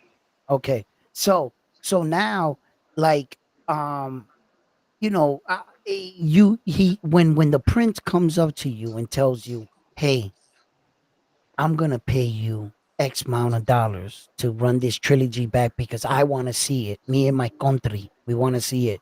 He goes, "Hey, but I don't think you're the one getting punched in the face for these belts. I don't think you know what it's like to win these belts. I don't feel like vacating. Here's 80 million. Okay, fuck that belt. Listen, yeah, what did you say? We're gonna go over here? What Like had is happened was like what had happened was, you know what I'm saying? Let him keep that I belt. think I But think David Benavidez in a good somewhat position. In a simple fact, he just gotta sit back and just watch these two guys kill each other for another third time because Beterbiev is getting old. Bivol, he's getting hit by a power puncher of Beterbiev. So at the end of the day, whoever comes out in that last fight, he may have the advantage. No, not may. He will have the advantage in youth and wear and tear. okay, Carlos. Okay, Carlos, well said. How about what makes you think that after they fight, David the Monster Benavides is gonna be guaranteed a fight at the winner? What if the Exactly. win That's the problem. what if the winner says, I want you know what? I'm wearing tear. I want a cherry pick. Yeah. Then, oh man, I'm crucifying the See, dude then. that's the problem, bro. You know what That's I'm the problem. saying? Listen, I heard Carlos 721 talking on Round One Sports Talk. He's right, bro. I am war and tear. I need to take the Canelo Alvarez way. Hey, you over there with the glasses. What are you doing? Yup, I'm fighting you. Let's go. You know what I'm saying? Like these fighters have a tendency of doing this. Could this be another division where David the Monster Benavides cannot fight or run from his boxing curse? His boxing curse was that everything seemed to have gotten wrong once he got popped for the drugs and then missed the weight on the scale. cheeseburgers and pericos. That's what's his And perk. yeah, Oh Yeah. my gosh. they took that belt from him on the scale, and it was just like he's been chasing it ever since. Technically, he is a champion. He needs to fight somebody though, to solidify the championship itself. Then he needs to fight someone else to defend the belt. Even though the books is gonna give him a legit title defense when he goes into his next one, not in my books. I understand that the official books are gonna say title defense. I'm not stupid, right? But he didn't fight nobody for that champion, so he didn't award any status. Like we're joking around. He fought the fax machine. That's the fucking truth. You didn't fight a live body. In the next of your title run, it went David the Muscle Benavidez versus who? It's gonna be empty. There's gonna be an asterisk there. How could you be a real champion and considered by anybody? So my clock starts the minute he fights somebody, and then you defend it from there. It doesn't necessarily have to be a champion because all the belts are held up. That's gonna be fucking impossible unless you fight them. So I'm willing to be like, just get a fucking body in there right now, and he needs that work. It's good activity. You stay active, you stay a busy fight, and just in case these dudes say yes. All right, David the Monster Benavidez, you want a shot at the belt? Bring your belts. Let's do this. And he gets but if these motherfuckers be like, you know what, David, my back hurt. It's an inconvenient. You know what I'm saying? I'm about to go pick this dude and get a money I, fight, and David's gonna I, be fucking frustrated. He's gonna have one belt at least. So he should start building a legacy, somewhere. Stop always chasing the next I'm man, sorry. Dave. I'm sorry how I see it. It's my opinion, you know what I mean? That's Hmm. but but we do know that boss is not it's never perfect. It's like this plus this equals this. It's never like that. It's But never. how I see it, I got Bivol to come up on top in that third fight. And I know that Bivol shouldn't be scared of David Benavidez if you fought the real boogeyman at 175 and better be it with 100% knockout ratio. but Yo, but You know but what I mean? listen, real And you mhm, quick, got and better listen, footwork than but Benavidez because Benavidez got two left feet. So but but go ahead. Carlos, I'm gonna bust your bubble though. Check it out. If you didn't know, Benavidez has sparred with Bivol multiple times, and it's well known that he has his number, and Benavidez is completely comfortable. He feels that he got his number. right. He feels like he's not gonna have a problem. Like Bivol dodged them already. Like he literally vacated to not fight him. That's true. They did spar. But sparring is one thing and the fight is the other thing. It's gonna be a great fight. I wish that fight happens next year. You know what I mean? Early 2026. Well, no, it's And, not. It's not the same, Carlos. Because look at Tank and Roach. Look at Hmm. Jermaine Ortiz and Loma. but they knew each other since they was young though, growing But up. that's what I'm saying. So you can't say you got his number because if that's the case, Tank should have had Roach's number, and it was backwards. Roach had But, Tank's but number. but hold on, Roach said he's had good sparring with Tank. He didn't say like, oh, like Tank been whooping on Roach during sparring. It was more like Roach saying, I know Tank. I know his But tendencies. um, Yeah, Well, to me, look at Weezy. Weezy just said Resendiz sparred Plant, and look what happened. right, that's true. right. But how I see it, who fought the better competition out of the two? Bivol beat two undisputed champions. Canelo better be if and he beat a unified champion currently cruiserweight and Zordo Ramirez.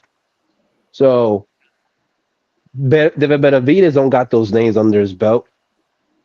But I'm with you. I mean, it's gonna be a good fight if it it's gonna happens. be a But good I got fight, yeah. Benavidez.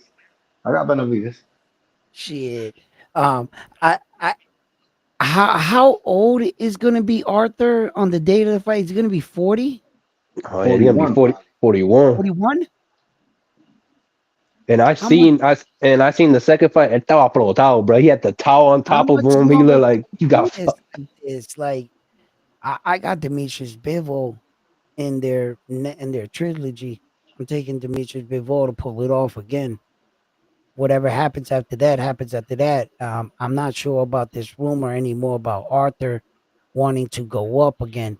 And wait, he's gonna be 41. Like, get the fuck out of here. Like, he should call it Yeah, quits. He had a that's great about career. time. Yo, you know how many fighters can say they won a world title? It's a real like 1% of fighters.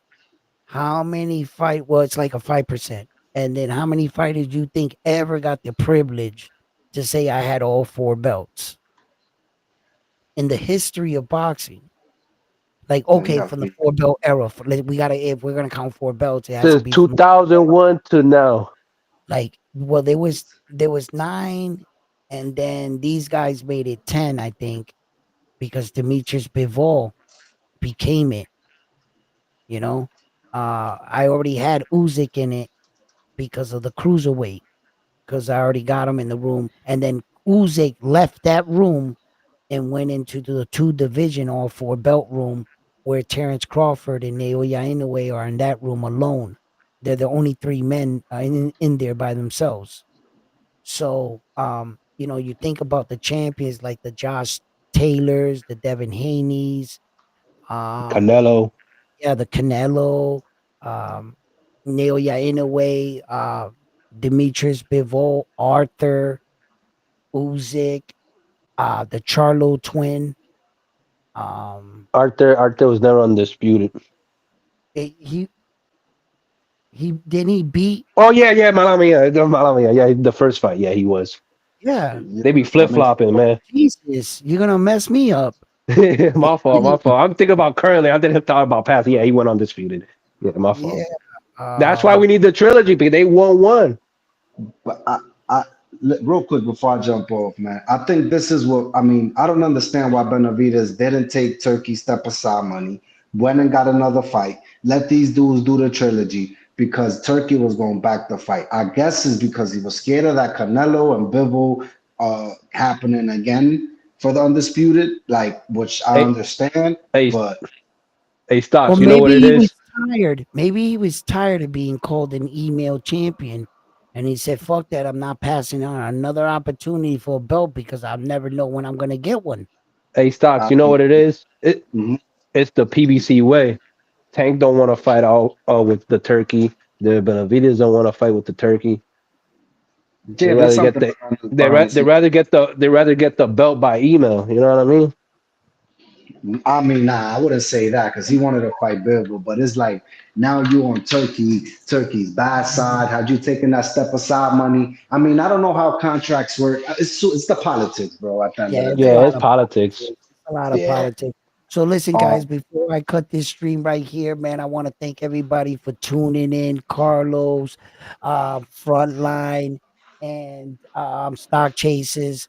I want to thank you guys for stopping by, sharing your insights, and also Chicago and the other gentleman. Who is that also on? I forget.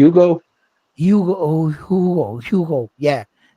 Thank you for stopping in. Don't forget to hit the like button on your way out, guys. And you guys watching at home, please hit the like button if you haven't already. Subscribe to the channel. And like always, Corillo.